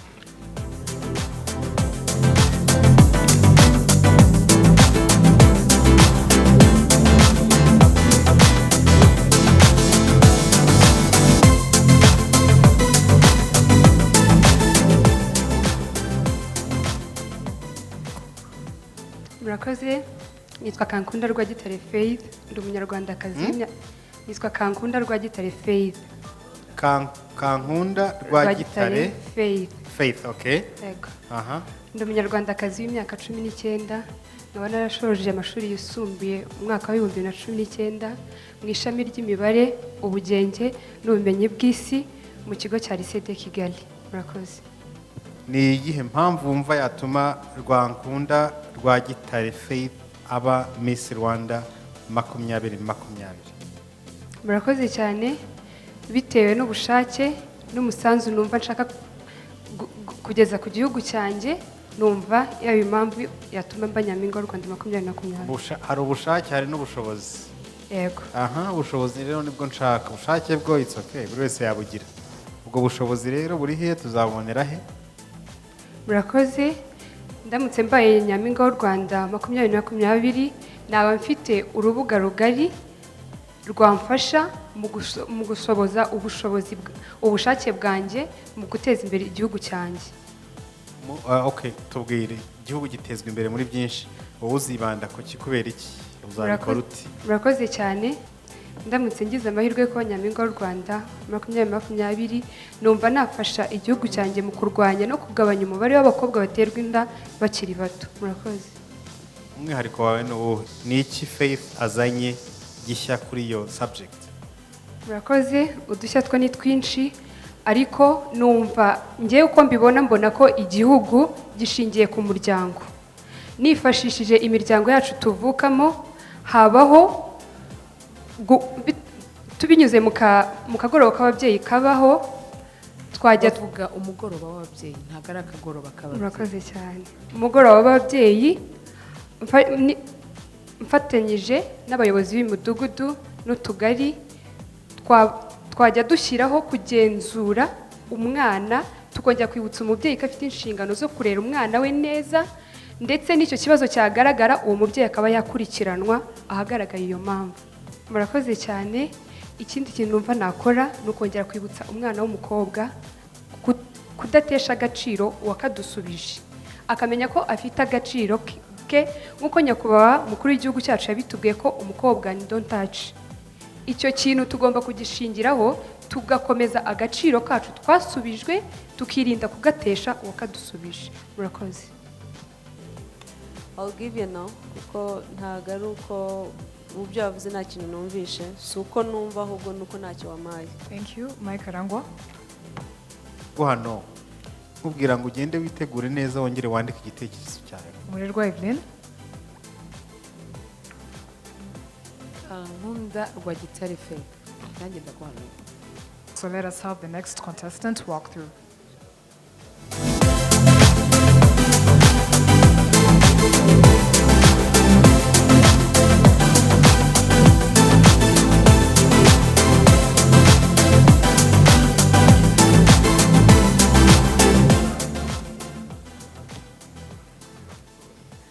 Uraho mwatwibwira? Amazina yanjye murakoze cyane. Amazina yanjye nitwa Mukanama Mary. Narangije amashuri yanjye yisumbuye mu Gahozo Shalom Youth Village mu ishami ry'imibare ubukungu n'ikoranabuhanga. Mfite imyaka 20 nizerera mu gukora cyane. Murakoze cyane. Hari ururimi wumva wifuza kuvugamo? Ikinyarwanda. Ikinyarwanda. Kuki wizera mu gukora cyane? Nizerera mu gukora cyane kuko akenshi iyo ukoze cyane ubona inyungu. Ndaguha urugero. Iyo uri umunyeshuri bakaguheza devoir ntuyikore, icyo gihe ntago wakizera ikintu cyiza. Ariko iyo baguhaye umukoro wo mu rugo ukawusubiramo ndetse ukabihereza n'imbaraga zawe, akenshi bikunda gutanga umusaruro mwiza. Murakoze. Wumva uruhare rwawe mu cyerekezo 2020 ari uruhe nk'umwana w'umukobwa? Murakoze cyane. Uruhare rwanjye numva narucisha mu mushinga wanjye mu gufasha igihugu cyanjye gutera imbere ndetse n'abaturarwanda bacu. Umushinga ni uwuhe? Murakoze cyane. Umushinga wanjye ni ukurwanya imirire mibi mu baturage cyane cyane mu bantu batuye mu byaro. Murakoze cyane. Wayirwanya gute rero? Ukuntu nabigenza urabona mu bantu batuye mu byaro mu by'ukuri ntago babura indyo yuzuye, ntago babura imboga rwatsi, ntago babuze ibyo byose, ariko icyo ngewe mbonamo nk'ikibazo ni uburyo bateguramo ifunguro ryabo. Ubwo buryo rero nibwo numva bwahinduka biciye mu tugoroba tw'ababyeyi, mu nama ziba nyuma y'imiganda ndetse n'ibindi. Murakoze cyane. Cyane agashya ngiye numva nzanye nuko hari ibintu byinshi tubona nkaho byataye agaciro ariko mu by'ukuri biba bifite agaciro. Urugero turebe, hari ingo nyinshi amabase akameneka. Iriya base mu by'ukuri abantu baba mu byaro bashobora kuba badafite ubutaka buhagije. U Rwanda ni igihugu gitoya, ariko iriya base washyiramo itaka, ugashyiramo ifumbire, ugashyiramo ndetse n'imbuto zigakura zikabasha guhaza rwa rugo ndetse n'abandi bose. ubworozi. Ibyo nabifashwamo na Minisiteri y'Ubuhinzi n'Ubworozi, bakamfasha kubona imbuto ndetse murakoze cyane. Urakoze. Murerwa Evelyn, yego cyangwa oya? Mary ntabwo yigeze ankonvenga. Ibyo atubwiye rwose arabivangavanze ku buryo kugira ngo ugire icyo ukuramo biragoye. Mike Arangwa, yes or no? Kubw'ibyo ndaguha yes. Ndaguha yes. Ubwo nugira amahirwe yo gukomeza uze improving. Thank you. Umutesi Jolly? Yes, Nange. Okay, thank you. So let us call upon the next contestant.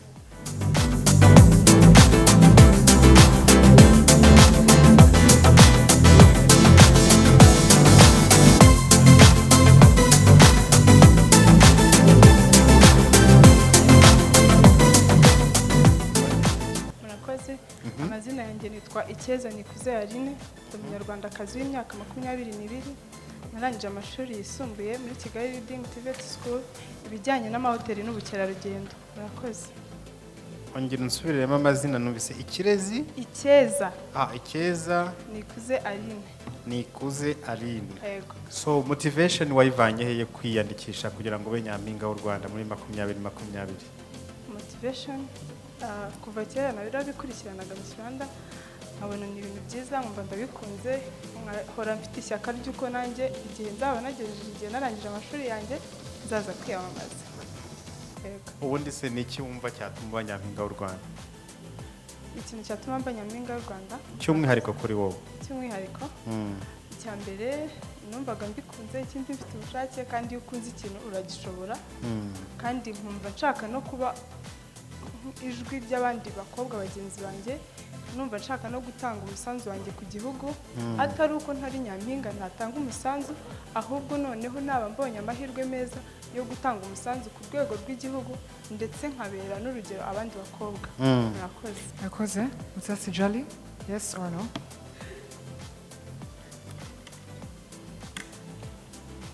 Yes. Thank you.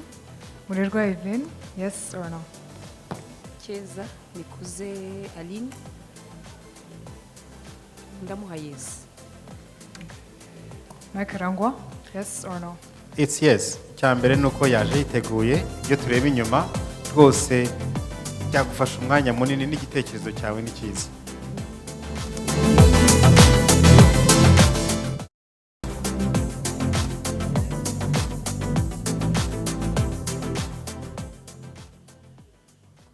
Hello.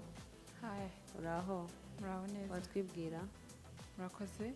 Ndi Peace Kirabo Gatera Kakwiha. Uvuge cyane tukumve. Ndi Peace Kirabo wa Gatera wa Kwiha wa Nkurayija wa Rwangarinde wa Yoboka wa Murama wa Nyakambari Kankongori. Ndi umunyarwandakazi w'imyaka 22, niga muri University y'u Rwanda ishami rya Gikondo, niga insurance cyangwa se ubwishingizi. Murakoze. Ndabona wambaye neza, wambaye ibintu byakorewe iwacu mu Rwanda. Hari ikintu kimwe ushobora kumbwira kuri policy ya Made in Rwanda? Thank you so much. Like you said, the reason I chose to wear like this is because I really love Made in Rwanda. I'm a patriotic girl. The policy of Made in Rwanda is one, to make sure that the things we produce, all the commodities which are locally made, are marketed and probably exported, and such that we can, one, employ our own people. So which means when we are making our own products, they are made by Rwandans, most especially. So it means, one, it will increase the levels of employment. That means that the levels of unemployment, they will be decreased on a high extent. Another thing, the locally made or Made in Rwanda policy, one, it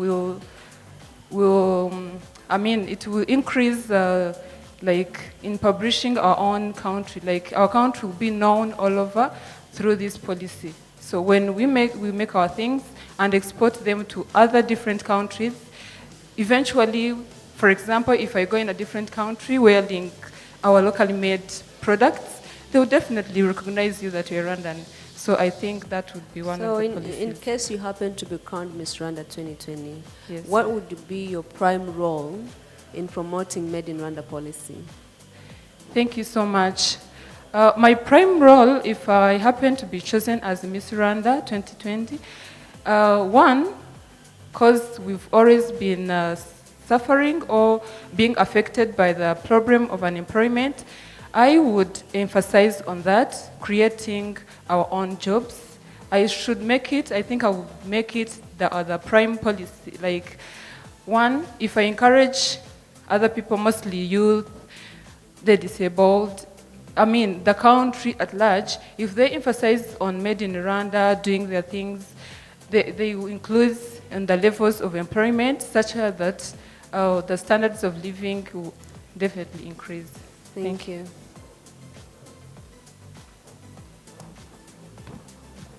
Thank you. Mike Karangwa, yes or no? Peace.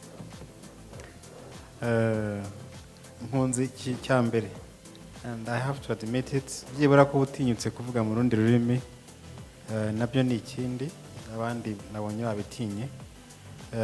Ikindi no kuba wagerageje kuri Made in Rwanda, it's okay, ndaguha yes, wagerageje, ariko we need more than that. Uramutse ugize amahirwe yo gukomeza uraza kubimenya nyuma, nukomeza uzategure kurushaho. Urakoze. Umurerwa Evelyn. Peace Kirabo yagerageje gusobanura cyane cyane ikibazo yamubajije Jory cyane na Made in Rwanda, ariko ibyo ni ibyo twese tuzi, ni ibikorwa Made in Rwanda uyu munsi yahawe agaciro, yaba no hanze basigaye bayize, ariko se wowe ni akahe karusho, ni akahe gashya wagerageje, ariko nugira amahirwe yo gukomeza uzongerewe, niba ari nawo umushinga wawe, byari byose ufite undi niwo umushinga wawe Peace, ntabwo ari umushinga wawe.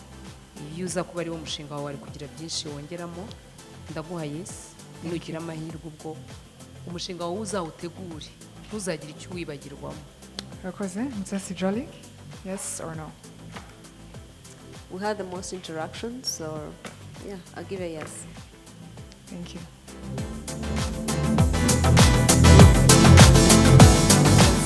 The part where the judges get to interact with the contestants and they get to hear their views and how they can be able to express themselves in the hopes of becoming Miss Rwanda 2020.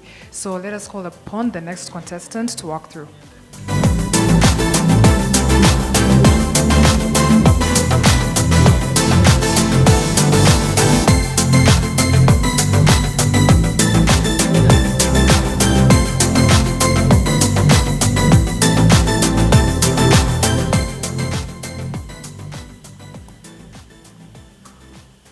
Hello.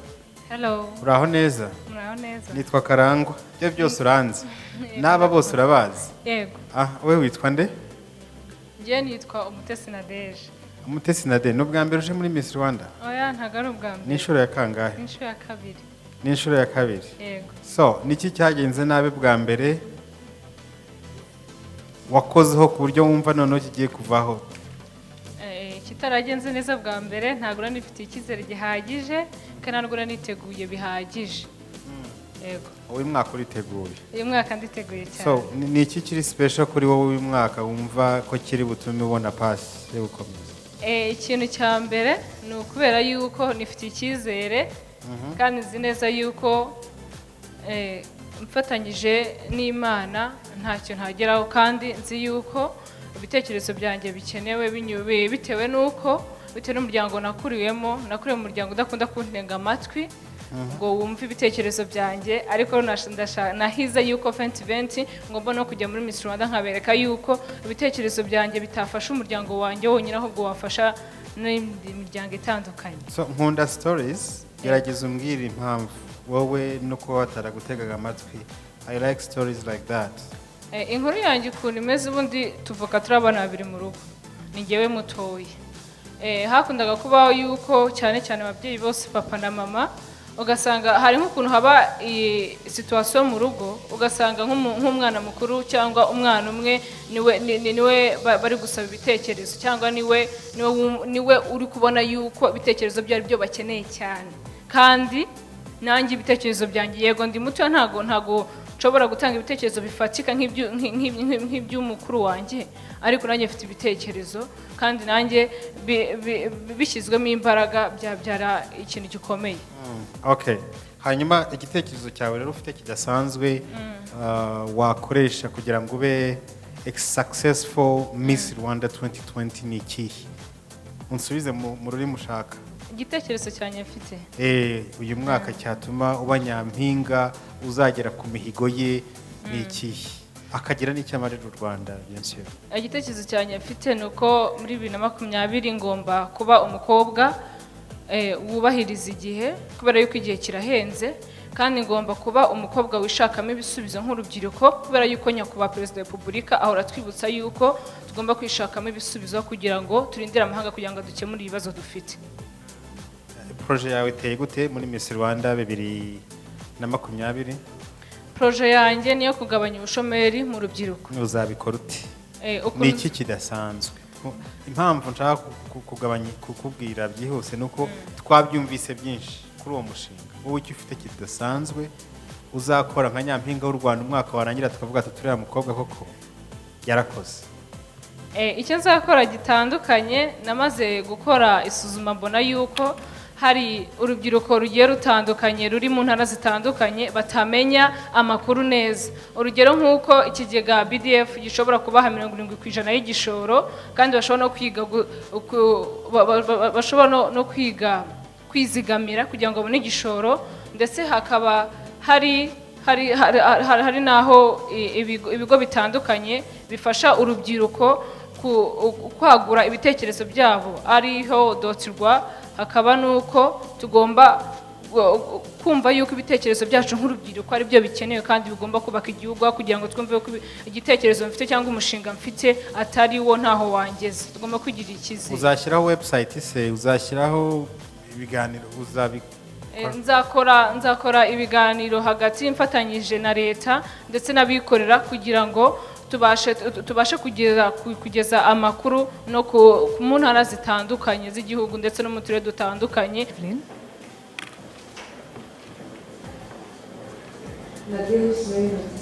Nadege Umutesi ndamuhayese. Impamvu ntago ari uko ari ubwa kabiri yitabiriye iri rushanwa ahubwo ni uburyo asubiza ifitiye icyizere ariko kandi mu mushinga wawe harimo byinshi cyane ugomba kongera. Ntabwo ugomba kuvuga ibyo abandi bavuga cyangwa ibyakozwe. Reba ibyo uzaheraho n'ibyo uzakora noneho birusha bya bindi abandi bakoze. Nakoze Mike Arangwa, yes or no? Ndamuhayese sinzi uko yitwaye bwa mbere ariko hari icyo ndi kumubonamo cyiza uyu mwaka ntabwo bafite ato aravuga ibintu yatinyutse imyaka sinibwo mwikufi imyaka anyway imyaka 19 ntago iba ari myinshi cyane umuntu abe yakoze ubushakashatsi burambuye yenda nugira amahirwe uzitabaze n'abandi n'amahirwe ngira ngo abera wampa nkabwira n'abandi badukurikiye nufata icyemezo cyo kwiyandikisha muri Miss Rwanda ushyiraho itsinda papa wawe mama wawe mukuru wawe murumuna wawe inshuti zawe zifite ibitekerezo bakugira inama ntukaze wubatse ibyawe gusa nk'igitekerezo cyawe ni cyiza kumenyekanisha opportunities zihari ku rubyiruko ariko rero ugomba kubikora mu buryo ukatubwira uburyo uzabikoramo buri convincing kandi bugera ku rubyiruko wakoresha social media wakoresha YouTube abantu basigaye hari wakoresha SMS wakoresha website nka Miss Rwanda ufite amahirwe menshi urakoze. Thank you. Umutesi Nadege, yes or no? Not convinced. Thank you.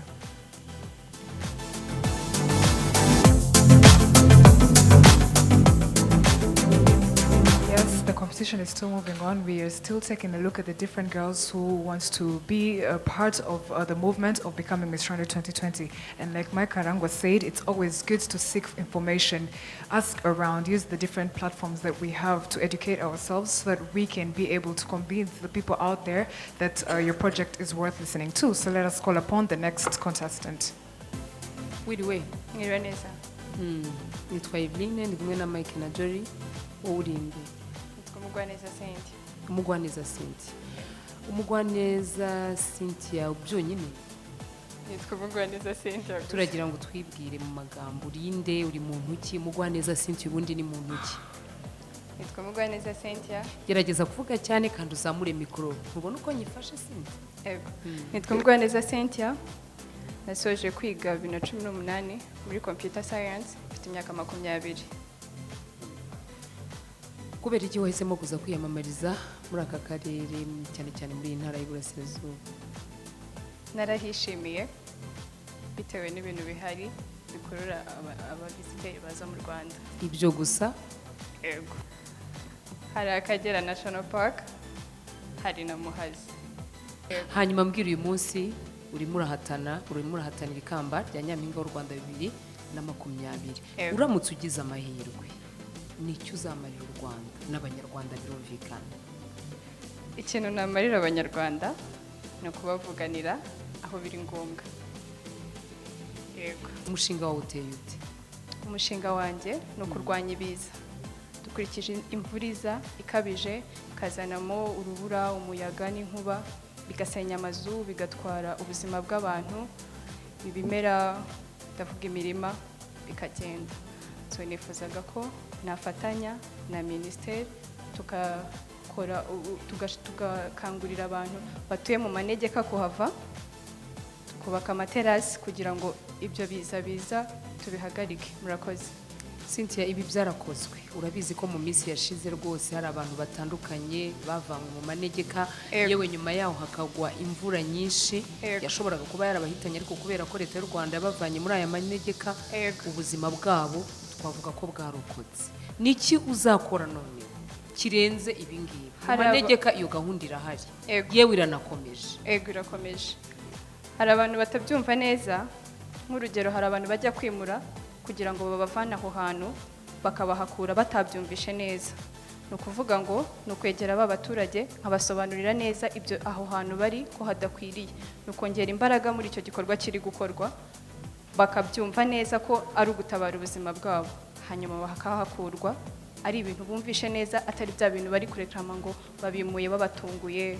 Yego, murakoze. None se Cynthia, uzabibumvisha ute cyangwa uzabibumvisha iki kirenze icyo leta y'u Rwanda ikora umunsi ku munsi? No kuvuga ngo bizansaba kubegera kugira ngo mbashe kubaganiriza neza. Hari utahita byumva ku kanya nk'ukuntu babimubwiye, ntiyumve neza ukuntu bari kumubwira ngo bagiye kumukura ahantu yari asanzwe atuye, ariko nyamara wamwegereye ukamuganiriza ukamubwira kuri kurokora ubuzima bwe, yabyumva. Murakoze. Ndaguha no simply because ntabwo uri hano kugira ngo tu briefing. Iyo uhawe umwanya wo gusobanura ibikurimo, this is a competition. You need to articulate what you have. Murakoze. Mike Karangwa, yes or no? It's a no. Thank you. Murerwa Aline? No. Murakoze. So let us have the next contestant walk through.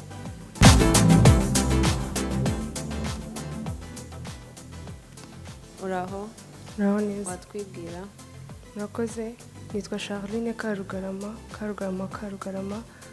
wa Gahanga rwa imbuga rwa ntibategeze babikombe bantinya, nkaba ndi umukobwa wo mu Gisaka. Murakoze.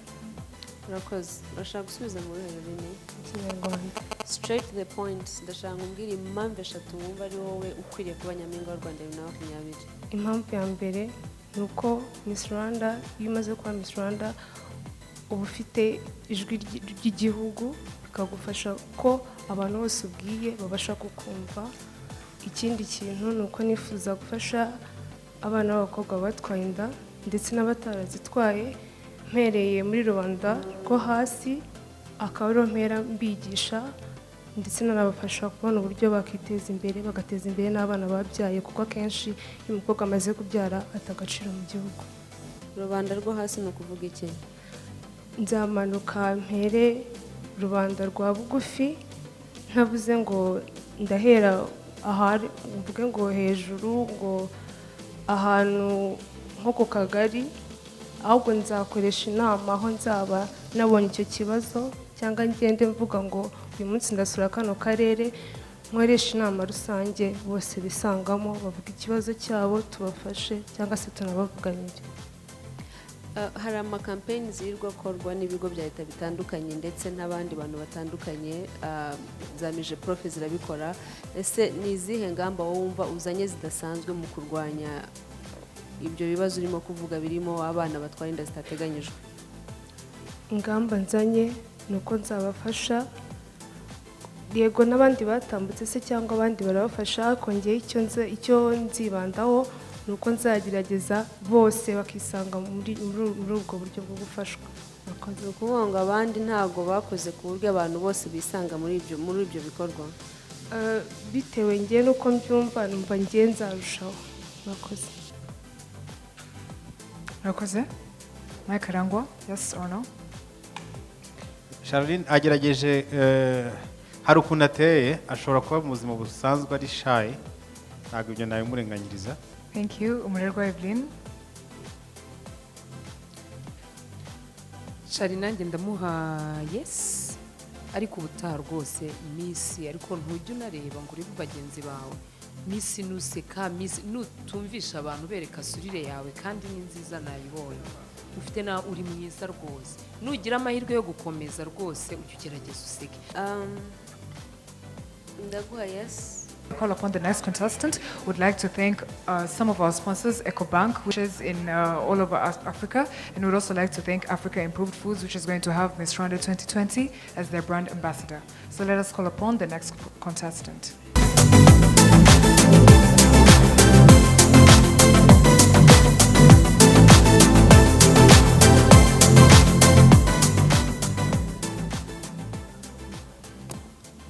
Hello, mwiriwe.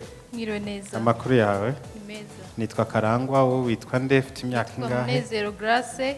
Munezero Grace. Grace. Nkaba mfite imyaka 22. Nkaba niga muri kaminuza mu mwaka wa mbere. Wiga muri he kaminuza? Iyerika. Wiga muri Iyerika. Yego. Hanyuma Grace ushaka kuba nyampinga w'u Rwanda muri 2020.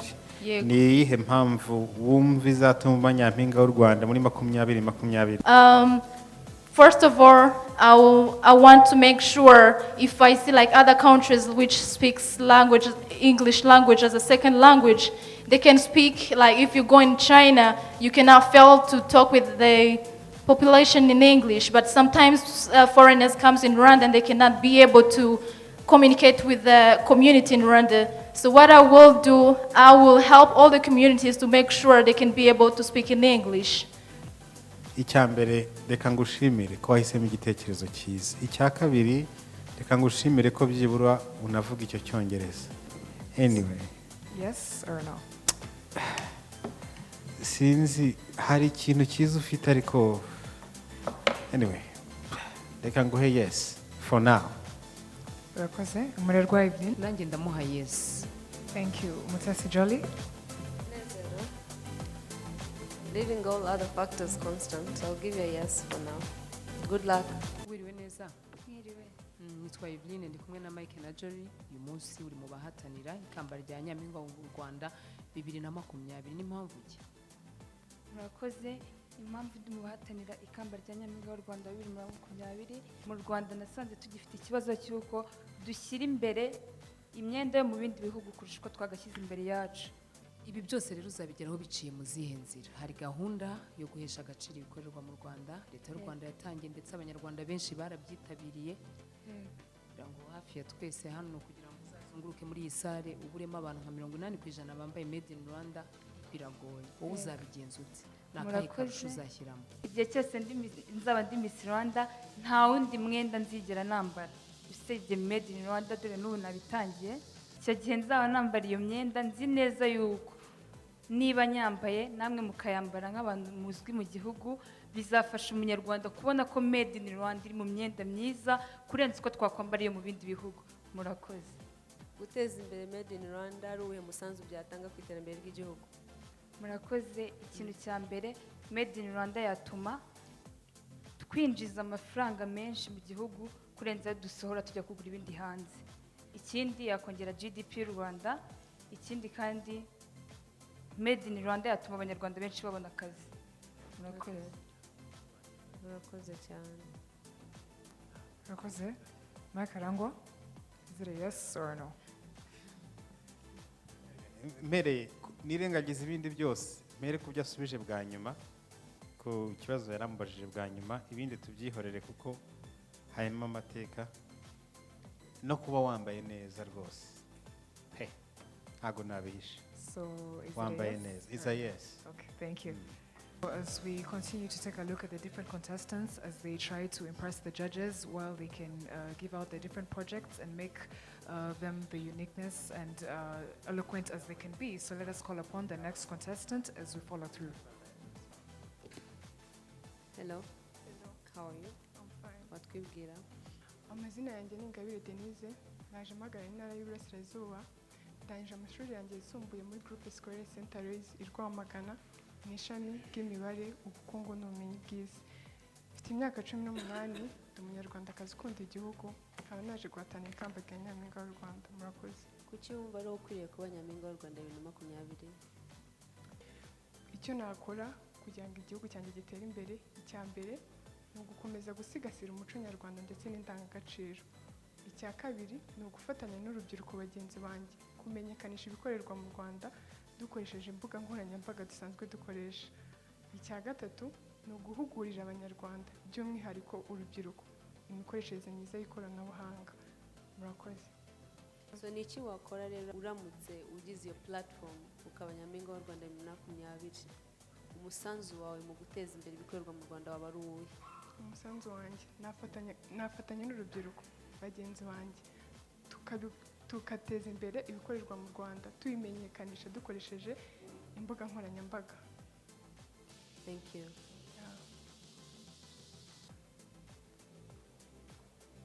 Murakoze.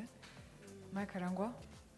Wirinde kuba nyamwigendaho, jya ushaka abandi bantu usome urebe inshuti ababyeyi bagufashe kunonosora igitekerezo cyawe. Thank you. Umutesi Jolly. Good luck. Thank you. Umurerwa Evelyn.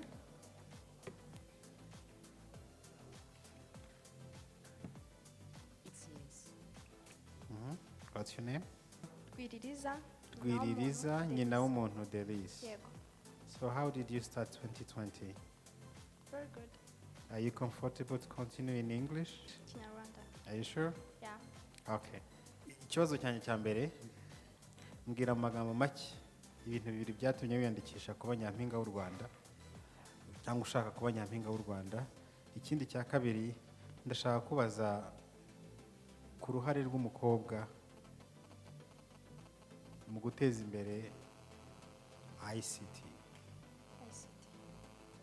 ikoranabuhanga. Icya mbere wambajije, ikintu cya mbere cyatumye nyandikisha muri Miss Rwanda, nkanjye nk'umukobwa w'umunyarwanda hari icyo nifuza kugeza ku gihugu cyanjye.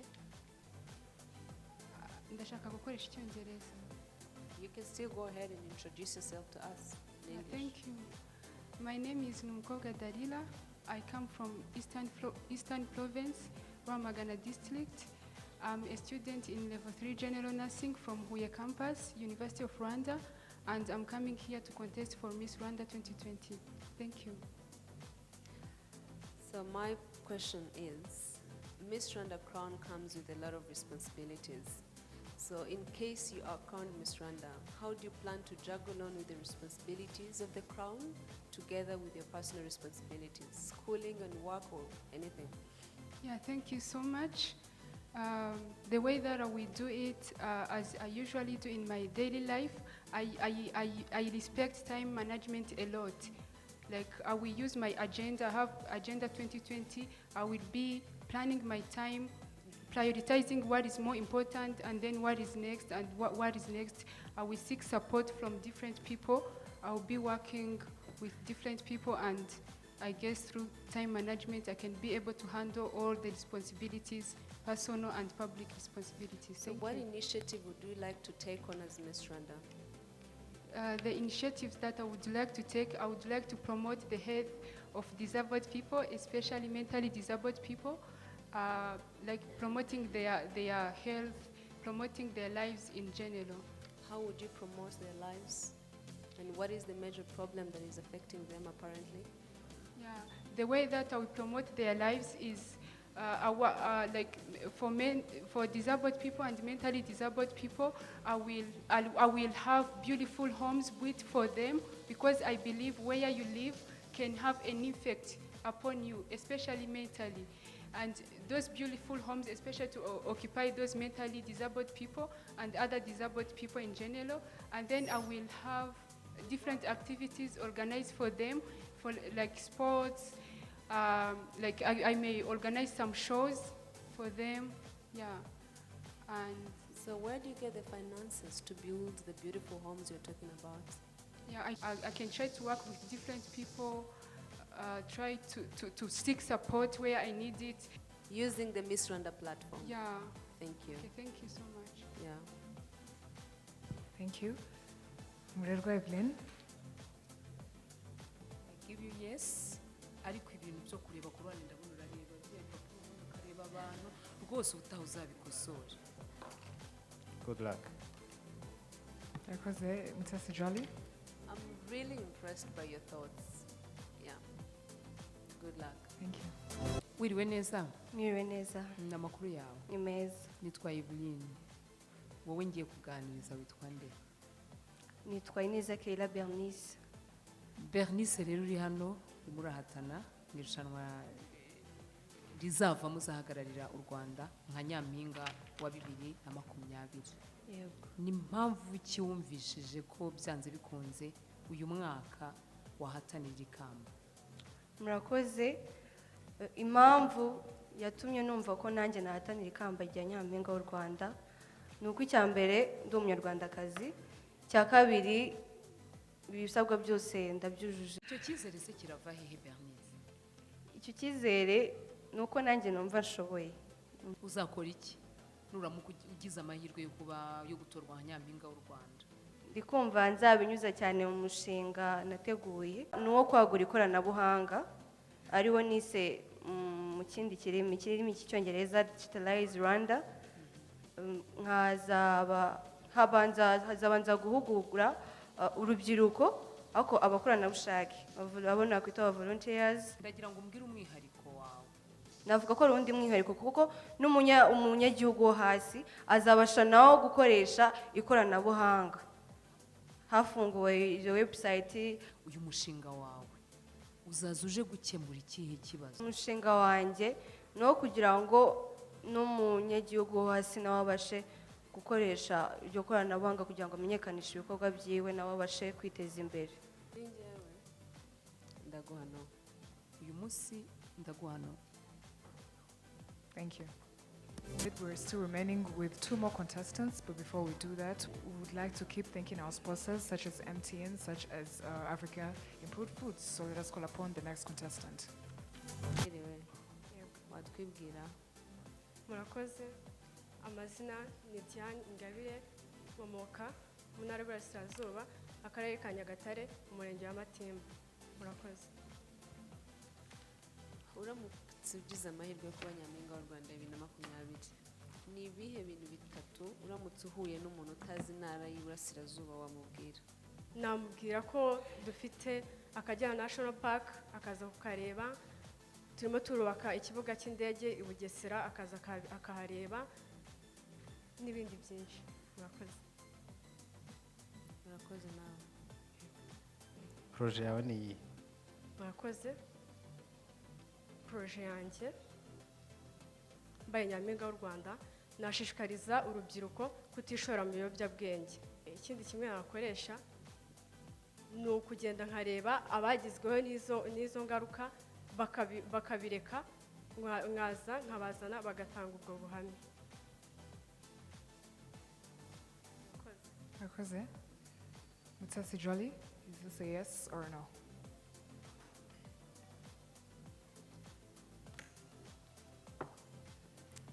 Good luck. But your content is really weak, eh? Very weak. Yeah. Good luck. Thank you. Umurerwa Evelyn. amahirwe maze urashaka kuba nyampinga w'u Rwanda muri 2020. Yego kandi So cyane. what is the motivation behind that? Thank you so much. Cyane kuza kwiyamamariza kwa Miss Rwanda nuko nifitiye icyizere nuko numva hari umusanzu wanjye natanga. Byaba bibabaje ko abanyamahanga hano hanze ndetse n'abanyarwanda bicara bakavuga ko u Rwanda ruteye imbere. Nakicara nkitekerezaho nkasanga ntacyo namaze, nkasanga ntacyo nakoze. Rero kuza muri Miss Rwanda biramereza itangiriro ryiza ku buryo nagira icyo nanga mu gihugu cyanjye umusanzu. Umushinga wanjye cyangwa umusanzu wanjye nshaka gutanga, ndashaka gushishikariza abanyarwanda guhinga ibiti by'imbuto byibuza buri rugo, ndetse ku ruhande rw'urubyiruko abashishikariza guhinga ibiti by'imbuto ari umushinga bagomba gukora kugira ngo tubashe kwihaza mu biribwa. Cyane cyane birababaje kubona hano hanze nkanjye nshobora kujya mu isoko nkaba najya kugura imbuto nkasanga ziri ku giciro kiri hejuru cyane, nkibaza umuturage uri hasi ufite ubutaka butoya ashobora binyuje mu mushinga wanjye ashobora gukoresha aya mahirwe naba namufashije akaba yahinga muri ubwo butaka butoya imbuto ku buryo yihaza mu biribwa bikorerwa mu Rwanda. Murakoze cyane. Umushinga ni mwiza, igitekerezo ni cyiza. Hanyuma se uzabikora gute? Rero uburyo nzakoresha ni ukuba ndi Miss Rwanda, bizaba byoroshye kumvisha abaturage ibyiza by'imbuto, ndetse nzafatanya n'icyo twita AYF, Rwanda Youth Agribusiness Forum, urubyiruko rushinzwe ibijyanye na agriculture, ndetse nzafatanya na RAB, Rwanda Agriculture Board, ishobora gutanga advice cyangwa impanuro mu bijyanye na agriculture, bijyanye n'ubuhinzi, ndetse nkashobora gukorana n'amashuri y'abanyeshuri biga cyane cyane urubyiruko rwiga ibijyanye n'ubuhinzi. Teta, why do you think you're the most deserving winner? When I have passion and being patient, everything will work out easily, because I won't be forcing things to run really faster, but I'll go step by step in order to have sustainable development. Mike Arangwa, yes or no? Good luck. You convinced me 100%. Good luck. You have seen all 30 contestants from the first one to the 30th, and you can see what they have been able to say, if they were able to convince the judges, whether their projects are as they seem. And now we have to give the time to the judges to fully deliberate, and when we come back, we will know the contestants that are going to be moving on in the hopes of becoming Miss Rwanda 2020. There you have it, 15 contestants out of 30 contestants that were vying here for the spot of going on into the next round from the Eastern Province were able to pass through. These are contestants number 3, number 5, contestant number 6, contestant number 7, contestant number 8, contestant number 25, contestant number 30, contestant number 28, contestant number 21, contestant number 24, contestant number 4, contestant number 9, contestant number 15, contestant number 17, and contestant number 26. So there you have it. If you want to catch the full highlights of the Miss Rwanda auditions in the Eastern Province, be sure to catch it on Monday from 9 p.m. to 10 p.m. and follow the different Miss Rwanda social media platforms to keep updated. So contestant number 3, wumvaga umeze gute baguhamagara ngo wanyuzemo muri one of the contestants who passed through? Murakoze, nago nabyizeye ko ari njyewe nabanje no kwirongo ndebe niba nimero ari yanjye, ariko ndashima Imana. Thank you. Contestant number 6, were you very confident in the fact that you were going to move on, or you were still doubting yourself? I was still doubting. Now, how do you feel that you're part of the contestants who are moving on in the hopes of becoming Miss Rwanda 2020? Well, I'm very happy and excited for the next competition. Thank you. Thank you. Contestant number 5, how was the journey for you? It was good. Umvaga umeze gute baguhamagara? Nari mfite ubwoba, numvaga nyine atari ngiye muri njye. nabanje no kwireba nimba ari njye nimero 5 kuko babanje guhamagara nimero za nyuma nyine numvaga byarangiye. Contestant number 25. Hari ikindi ushaka kubwira abanyarwanda bagukurikiye? nta kindi mfite navuga gusa ndishimye cyane batujya inyuma natwe tuzabakorera ibyiza murakoze. Thank you. Contestant number 6. When you were in front of the judges, you seemed very confident. Is this how you're going to continue throughout, or you feel like there is something more you're going to add to? Yeah, thank you. I think I'm going to keep being confident. As a Rwandan girl, I would like to be a confident person so I can be able to express my country in a good image. Yeah. Thank you very much. Contestant number 21. How was this whole journey for you, from the beginning to the end and when they called you out? Oh, it was not something easy, but I did my best, and I was not expecting this, but I thank God for everything He's done. Thank you. Contestant number 9. What do you have to say for the fellow people that are following you, and what do you hope to bring to the table next time?